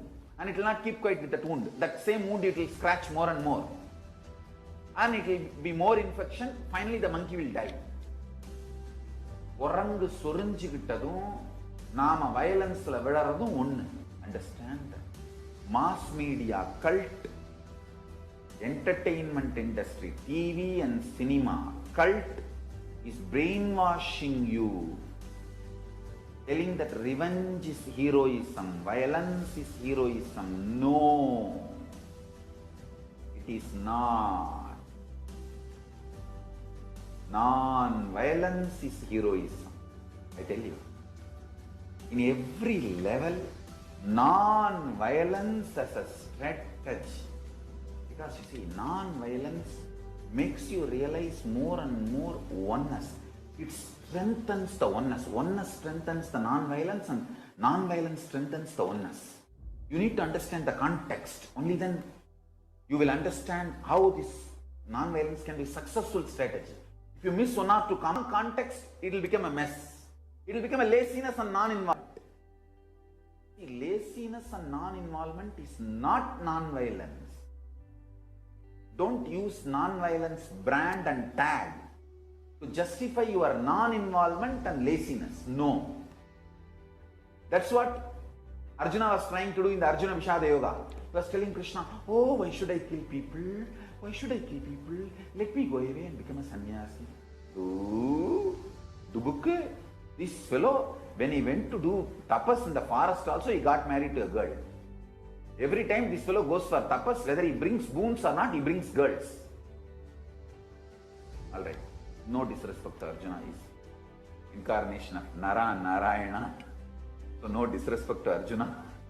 Non-violence should not be misconstrued or should not be used to portray your non-involvement and laziness, tiredness and boredom. Hinduism is actively enriched. World will become great place. Not only we are a non-violent tradition, we believe in consciousness. We have the science of consciousness, raising the quality of the humanity. We believe in it, we spread it, we live it. We be, live, believe. Let us all understand, non-violence need to be actively lived, be lived, believed, and actively enriched. Actively enriched. All I wanted all of you to know, what Hindus miss, Sri Kailasa should do. Do Tyaga, to tell the world actively, enrich the world actively about Hinduism. Ahimsa Paramo Dharmaha is the highest value as per Hinduism. Ahimsa Paramo Dharmaha. That is the grand narrative of Hinduism. Non-violence is the grand narrative of Hinduism. We need to tell that grand narrative to the whole world. Actively. Actively we need to tell that grand narrative to the whole world. Ahimsa Paramo Dharmaha. Tyaga, non-violence, unclutching, all these are not inactive, tamasic, inertia, lazy, tired, bored, withdrawn lifestyle. Non-violence means not only you will be non-violent, ahimsa, established in ahimsa, you will actively practice ahimsa and enrich everyone to live ahimsa. You will create an ecosystem where ahimsa can be practiced with integrity. Understand? All the infrastructures needed to keep the non-violence ahimsa alive. Media is the non-violent way of reaching out to people and telling the real truths and facts. Like media, education mechanisms, everything should be actively filled with the truths, ideas about non-violence, yaga, spiritual strength, powerful cognitions, all these great truths. Listen. Again and again and again. Many are trying to harass me through the social media and all other way, saying that, oh, you are teaching constantly non-violence, ahimsa, peace. Don't you see you are making Hindus weaker and weaker? Understand? If Hindus listen to what I am saying sincerely, they will understand I am trying to make them really stronger. Understand? Strength is intelligent way of existence.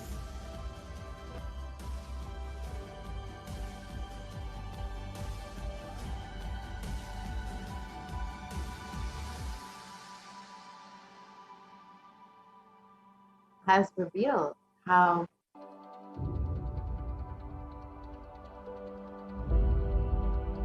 and only through nonviolence can we see Mother Nature being healed from all of the damage that we've already done to her.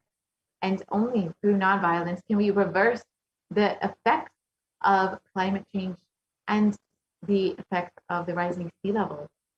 And the Supreme Pontiff of Hinduism is the only one who has been tirelessly working to do this and has had various initiatives in order to heal the effects of climate change through Sri Kailasa Uniting Nations for Climate Change. You can visit kailasa.org and understand more about what the Supreme Pontiff of Hinduism has been doing in the field of climate change and environment.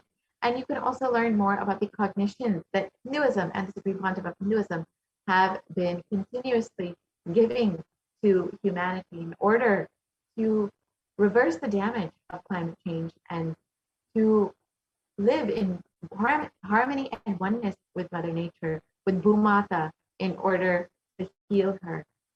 So with this, we will be concluding this portion of the program, and we'll be entering into the next segment where we will understand the various offerings that we can make to Devi Parashakti. And these offerings are not made out of fear or greed, but are a sign of our love, our devotion, a small offering just to say, I love you. Thank you for happening in my life, to Devi Parashakti, the cosmic mother who is manifesting through your very own Guru. Let us enter into this next segment and understand some of the offerings that we can make to Devi Parashakti.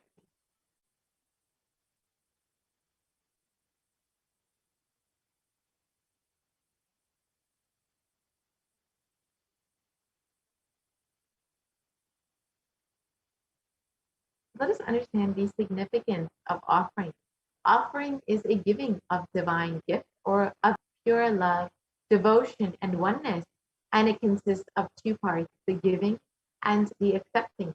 Only when the divine accepts what one offers, the offering becomes complete. An offering is not made out of fear nor out of greed. And when an avatar lands, the offerings are purely a part of the grand Leela played out for the only purpose of enlightenment.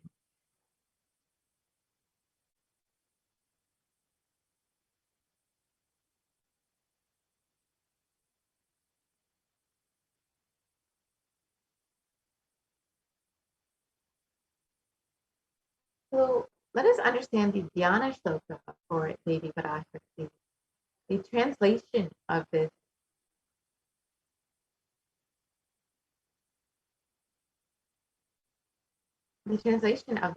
says, moon-like face holding the Vedas in one hand, fire in eyes with lotus flower, gracing and blessing hands, and one hand with the Japamala, beautifully decorated with jeweled ornaments in wonderful clothes and shining crown. Her name is Manon Mani. And this is from Mulagama Manon Mani Dhyan. And it continues on.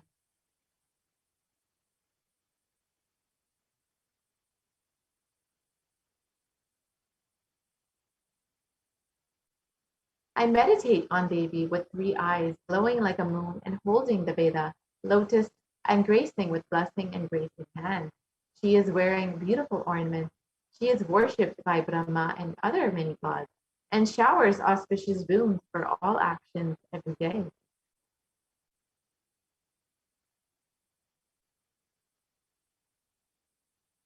So you will notice that many of these offerings are made in gold, and there is great significance of gold as a divine element.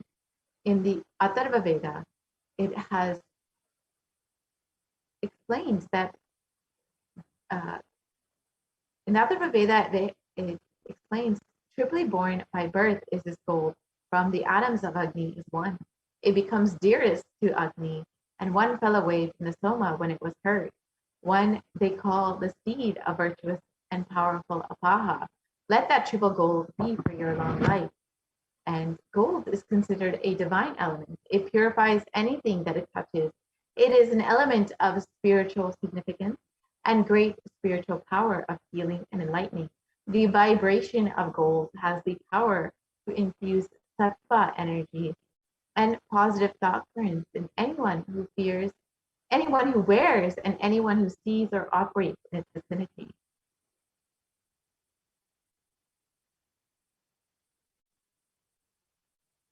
And gold is present in all the scriptures, including the Vedas, the Agamas, the Shrutis, the Smritis, the Itihasas, and Puranas. In all Hindu scriptures, it is abundantly displayed that gold is the most auspicious and purest metal, which purifies our very being. In the Hindu civilization, everything was built in gold, exchanged in gold. Ritual fees were offered in gold bricks. And when one was to be saved from life-threatening illnesses, gold was offered as a ritual fee. Gold was in abundance and used for weighing equivalent amounts of commodities, including cows. Kingdoms were built with huge doors of gold. The streets would have huge columns and huge archways made of gold. Horses, cows, and more animals were dressed in gold.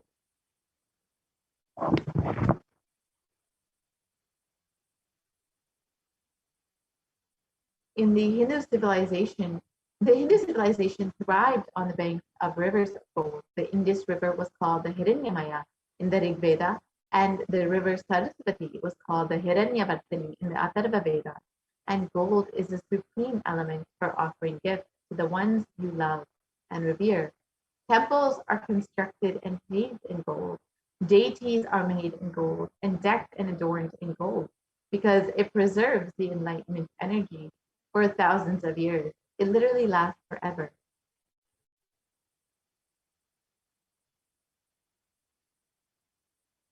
So the very first offering that you can make to Devi Parashakti is the E-Hundi offering, which is a general donation.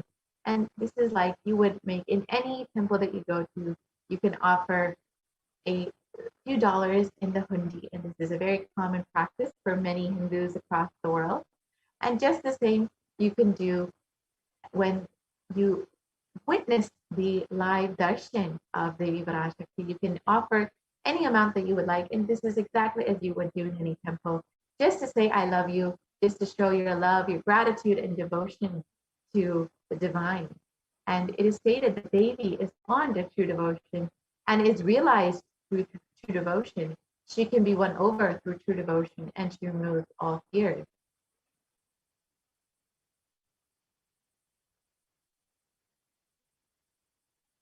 So if there's any fear in the minds of the devotees, it is Devi who is sure to remove that fear when you offer this with love and gratitude and devotion. And it is stated that Devi likes to be worshipped in autumn.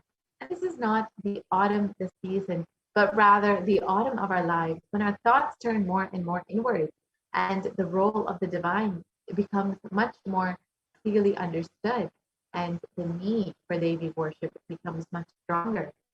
And Devi is described as the one who bestows happiness on all her devotees. So you could offer your gratitude and devotion to Devi Parashakti by offering your kanika, and your name shall be chanted out during the puja to Devi Parashakti.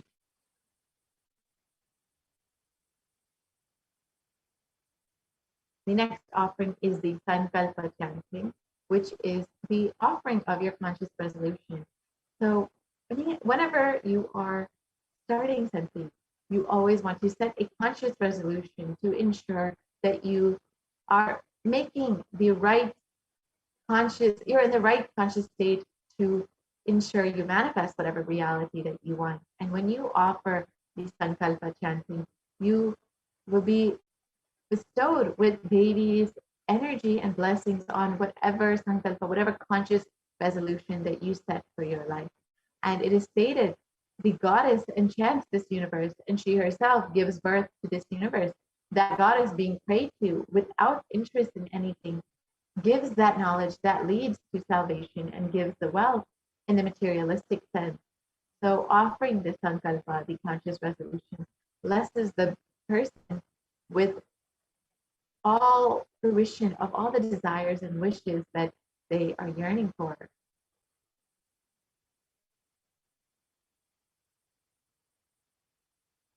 The next offering is the Sahasranama Swarnakasa, which is the gold coin with the inscription of the various names of Devi Parashakti. And Devi is described as Namaparayana Prita, the one who likes the repetition of her various names. And this special gold coin offering is a very special offering of the 1008 names of Devi Parashakti, and it is a unique archana offered to the Mahameru of Devi Parashakti. So you can offer a gold coin inscribed with each of the 1008 names of Devi Parashakti, and each of these names are the descriptions of the various qualities and attributes of Devi Parashakti, whether it's her overflowing compassion or her infinite knowledge. Each attribute of Devi Parashakti, you will be blessed with receiving the Ananta Kalyana Gunan, all the divine qualities of Devi Parashakti, when you offer this Sahasranama Swarnakasa.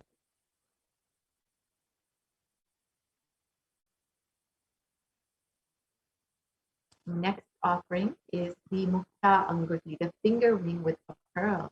And Devi is known as Devi Meenakshi is known to be adorned in pearls. And pearls represent the compassion of Devi Meenakshi. And it's described, I bow to the goddess Meenakshi, whose crown has garlands of pearls and the face shining like a full moon, who wears anklets that are studded with gemstones and has small bells, who is shining like the splendor of lotus, who grants all the wishes, the daughter of the mountain, who is worshipped by the goddesses Vani and Rama. I remain ever bowing to that goddess Meenakshi, the ocean of compassion. And the pearl represents the ocean of compassion that is goddess Meenakshi, that is Devi Meenakshi. So when you offer this pearl finger ring, you will receive the blessings to be bestowed by her infinite compassion and pure love in all your business endeavors.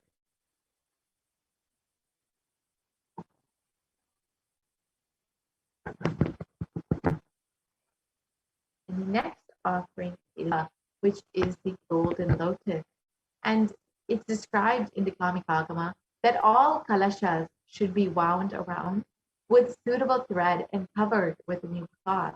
They should be adorned with a lotus flower made of gold. So you can see that the lotus, the golden lotus, has great significance in many rituals in Hinduism, as all kalashas should be adorned with this golden lotus.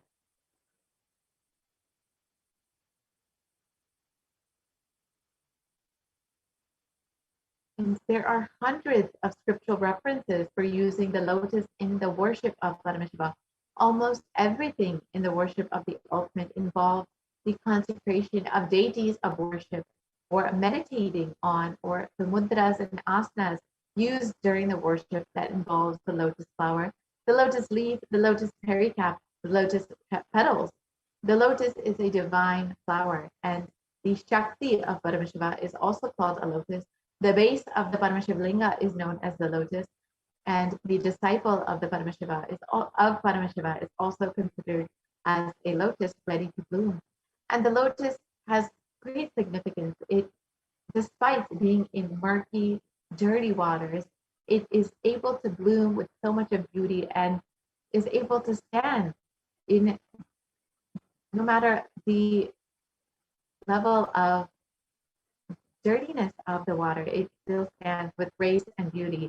And when you offer the gold lotus in any size you wish, you will be blessed to have the state, space, powers, and being of Devi Parashakti in your inner space amidst any adversity in your life.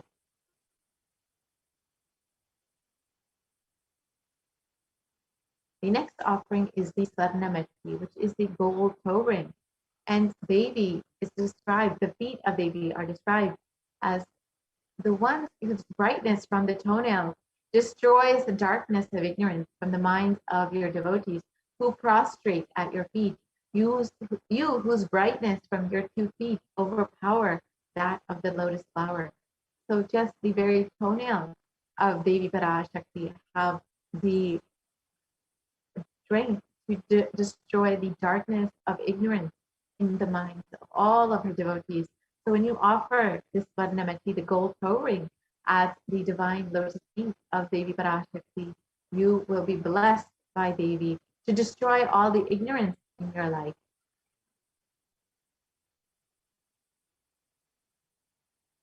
So you can offer the toe ring to Devi, adorning her sacred feet, and be in constant gratitude for receiving the blessings in every difficult aspect of your life.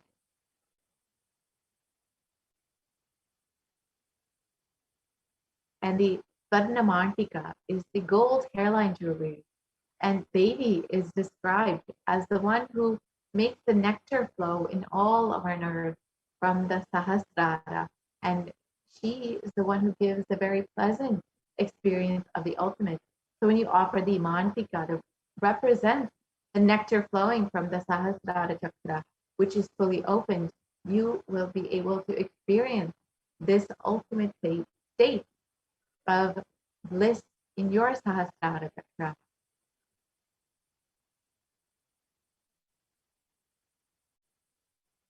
So you can offer the Mantika to Devi and receive the blessings of achieving the blissful state of overflowing gratitude and the space of complete completion in your life.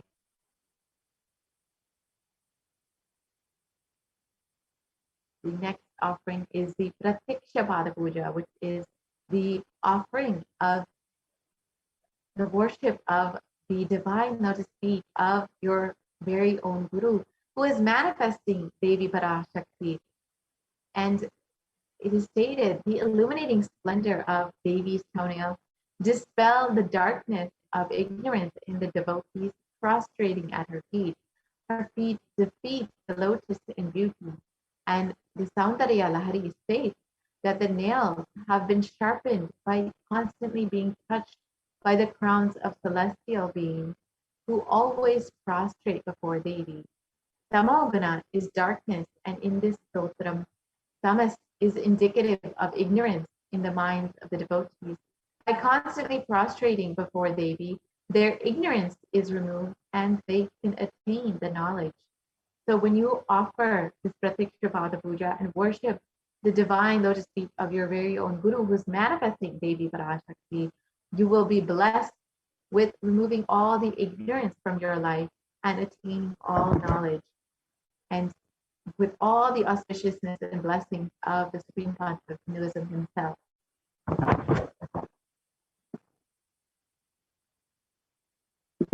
The next offering is the Vastra Seva. And this is the offering of cloth to Devi Parashakti.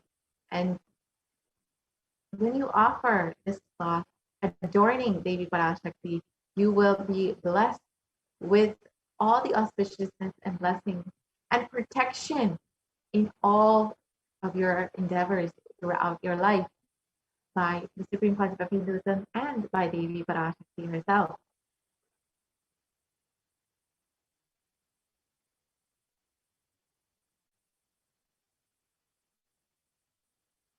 So here you can see all of the various offerings.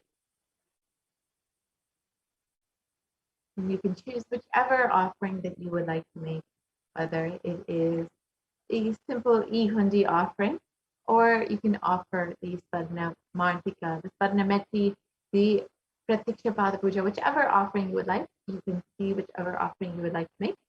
And you can go ahead and we can go to the link tiny.cc/Devi offering.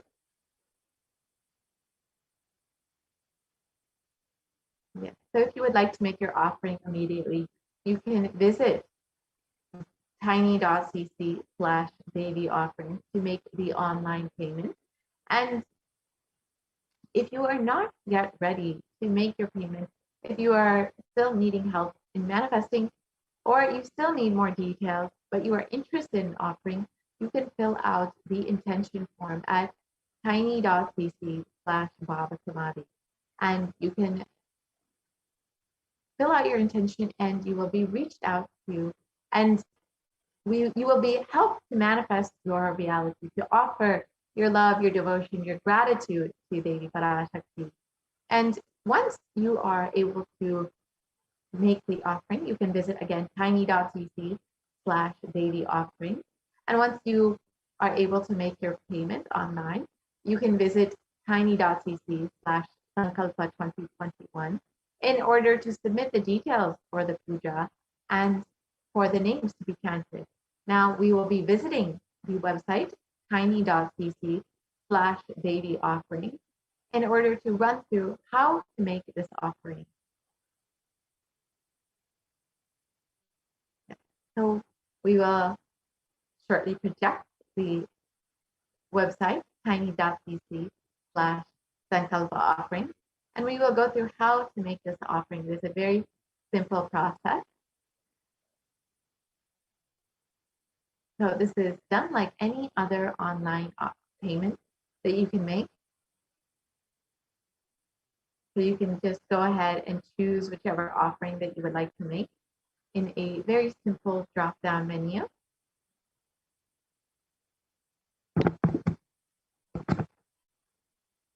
All right. We will be right back with this website so you can go through and see how to make this offering. We'll be right back after a very, yes. So we have the offering page. So here is what it looks like. And it's called Parashakti Baba Samadhi Darshan Donation. And you can choose whichever option that you would like. It is a very simple drop-down menu. So you can choose whichever option you would like. You would like to offer the Spadna Meti to Devi Parashakti. You can go ahead and choose that. You can see the various options. You can choose the, say you would like to offer the Pratiksha Pada Puja. You can go ahead and choose that offering. And then you can choose as many as you would like. If you would like to offer one, you can offer one. you would like to offer two, one for yourself, one for your daughter, you can go ahead and do that. Then you can add that to your cart.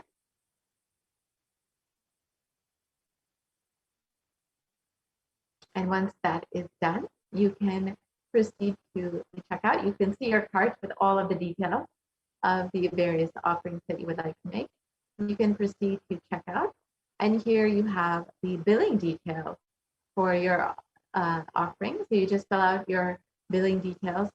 You're making it through your credit card. Here are all the basic details that you would make for any online payment. And your order details you can fill out as well. And once that is done, you can place your order. You can offer your seva. And once that you placed your order, your seva will be offered. And once this is done, you can go to tiny.cc/sankalpa-offering, and you can fill out your sankalpa form. So it is tiny.cc.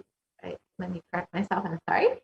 Tiny.cc/sankalpa 2021. So you can go ahead and visit this website, which will be shortly projected.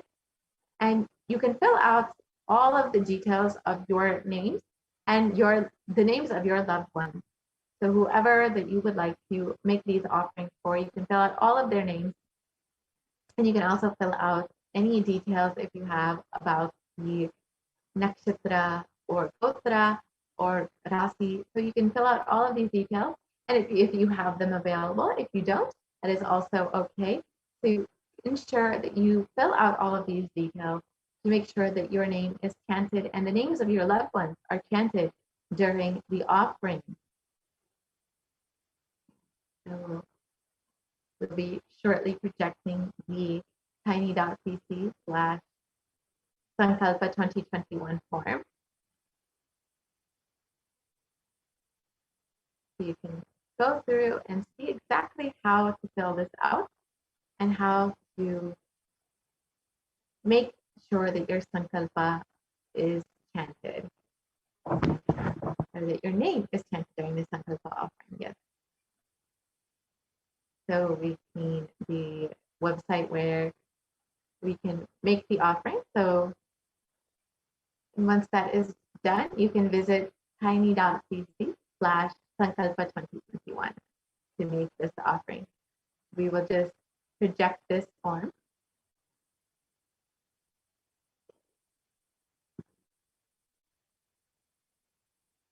So when you are ready to make this offering, you can go ahead and visit this website and ensure that you are also filling out the Sankalpa 2021 form, which is tiny.cc/sankalpa 2021.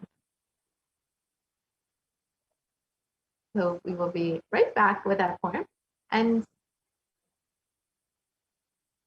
you can see exactly how to make this Sankalpa 2021, fill out the form.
So now we have the Sankalpa Names 2021 form. So you can see the details that you would see in the form. You can scroll down.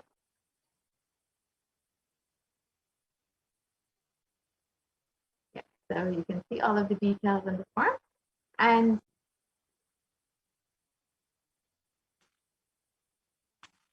so you can put your payment number, and you can fill out the names of yourself and all of the names of your loved ones. And so you can ensure that your name is chanted during the offering. Yes, so you can see where you can fill out your name and your email and other details. Yeah.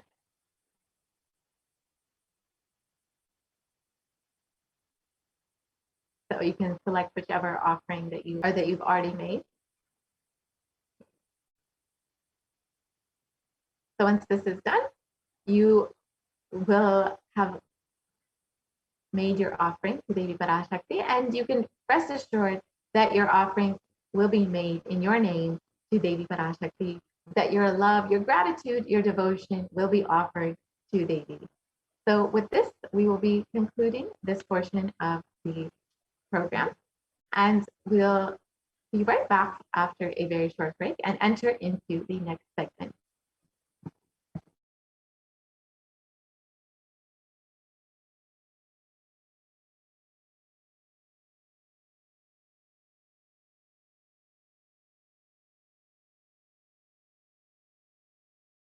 Paramashivoham. Om Nithyananda Paramashivoham. Om Nithyananda Paramashivoham. Om Nithyananda.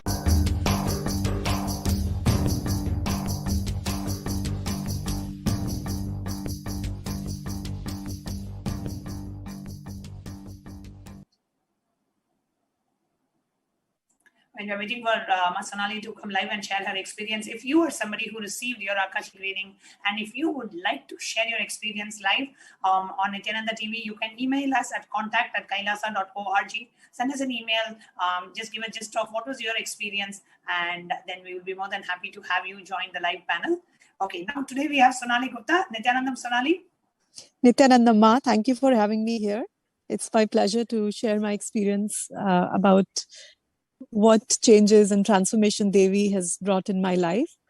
And before I go into the experience I had from the recent Akashic readings, I want to share that Devi has been like a very transformative force. Like she's always been someone that I connect to so deeply that, I have done completions and I've done so many things, but with Devi, like with her grace, it just opens like floodgates. So before I share what happened recently, right, like last year, during one of the Paramashivoham programs, during a Devi Darshan, I was intensely praying to her, and she gave me courage. And I thought, like, there's one thing that I've been putting off on was to kind of become a Sarvanyapita Yajaman, and I pledged during that darshan that, I will make it happen. Like I'll just do everything possible to make that happen. And within 15 days of that, I worked through my incompletions. They surfaced, but I kind of took the jump within 15 days of that darshan, and I actually made a jump into Sarvanyapita Yajaman. And of course, that was a great blessing, right? Not to say like, Devi definitely blessed with a lot more than what I could offer. It's her grace and compassion is so good. And very recently, during these Akashic readings, I had submitted my questions, but like everyone else, I wasn't sure if Devi was going to answer and if she's ever going to answer my prayer, but I was just tuning on to the session, listening. And I'd submitted my questions a few days ago, not even on that day, but it was my birthday on 28th of April. And as soon as Devi kind of said the first few sentences, I heard my name as the very first name. And just hearing that, I of course did not understand the language, but just hearing my name and and the energy, it was like I knew something was shifted, like it was just something was taken care of. And I did not know what Devi said, but it was amazing. And I was just absorbing that and just trying to figure out like what that meant and what was this shift. And I was just totally enjoying that space. And then the very next day, when the Akashic readings happened again, the readings had started and I just posted my question casually. I wasn't even at that point, I thought, I'm probably already late.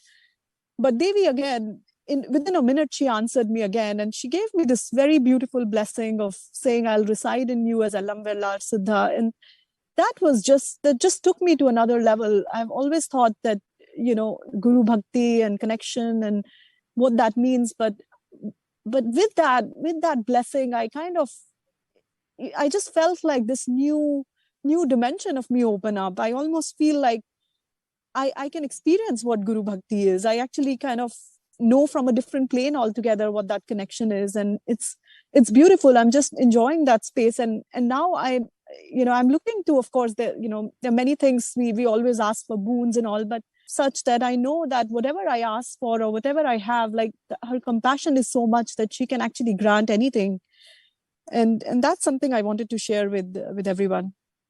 So beautifully summarized, Sonali. And Sonali, actually, first of all, wanted to thank you for contributing and supporting Kailasa as a Sarvanyapita Yajaman. And what aspect of you, like what is it that you really connected with in Kailasa and Swamiji's mission that made you take this jump to contribute towards this divine cause? What was that in you specifically that made you decide, yes, I need to become a Sarvanyapita Yajaman, I need to support and I need to contribute to this divine cause? Yeah, I think the very, very first thing that kind of clicked with me was when I attended my IA in December 2016. That was my very first connection where I really kind of met Swamiji and attended a full 21-day program with him. At that time, there was a full day on, how Swamiji has been contributing towards Sanatana Hindu Dharma and everything that he's been trying to do. And the fact that, he mentioned that he's just here to make a statement to the world that Sanatana Hindu Dharma is real. I think that one sentence struck me and that just stuck with me forever. And I always wanted to stand up for his mission and do something in whatever small way we can, right? I think it's also Swamiji's way of making us realize our true potential, right? We, as so many people have said before, you cannot really give to him, you can only get showered, but it's about taking that action and standing up for and saying yes, right? Saying yes, that I want to stand up for it. And that's what I wanted to stand up for. And I want to continue doing more and more, right? So Devi has shifted me to a space where I really think that, that I can feel that the real purpose of life is to really kind of continue to give and continue to just do whatever I can for this purpose and this mission of Swamiji's. So beautifully shared, Sonali. Thank you so much for coming live and sharing. And let me ask Pranaprema if you would like to have ask Sonali anything. Yes, I just have one question for you, Sonali. First of all, thank you so much for coming live for our viewers. And I just wanted to know, what was the space shift that you had after you became a Sarvanyapita Yajaman? What was your cognition shift that you had about wealth and abundance? Because it's not like everybody has that wealth ready-made to offer it. It is the space that you carry. And with Swamiji's blessings, once you create the space, he manifests through us. So what would you like to tell our viewers? What was the space shift that you had when you manifested Sarvanyapita Yajaman? Yeah. So for me, the biggest space shift was from being this person who was kind of insecure and trying to hold on to the wealth, thinking that it will be used for something, and kind of having that insecurity or fear inside me that would prevent me from taking that jump, and this fear of being judged, and fear of what will people think, and am I crazy, like with that, from moving from that fear to actually moving to a space where I am, where I don't really, where wealth happens, but I don't feel very attached to it. I think that has been the biggest shift for me. I don't have to worry about wealth. I don't have to think about it. It's just another thing in my life. It's not something that I worry or fear about. Amazing. Thank you so much, Ma. Thank you so much for joining the show today. It was really inspiring how you are holding Swamiji and his mission and how you're supporting it. Really, thank you so much. Thank you so much for having me, ma'am. Thank you, Sonali.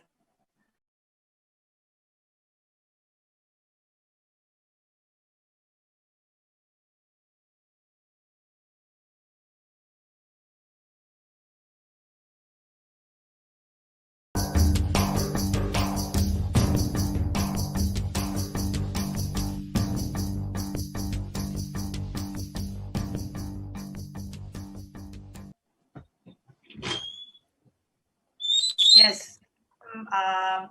Malalita, you can please go ahead and introduce yourself. Yes, ma Nithyananda, my name is Nithya Lalita Ambikananda, and I'm from Toronto, Canada.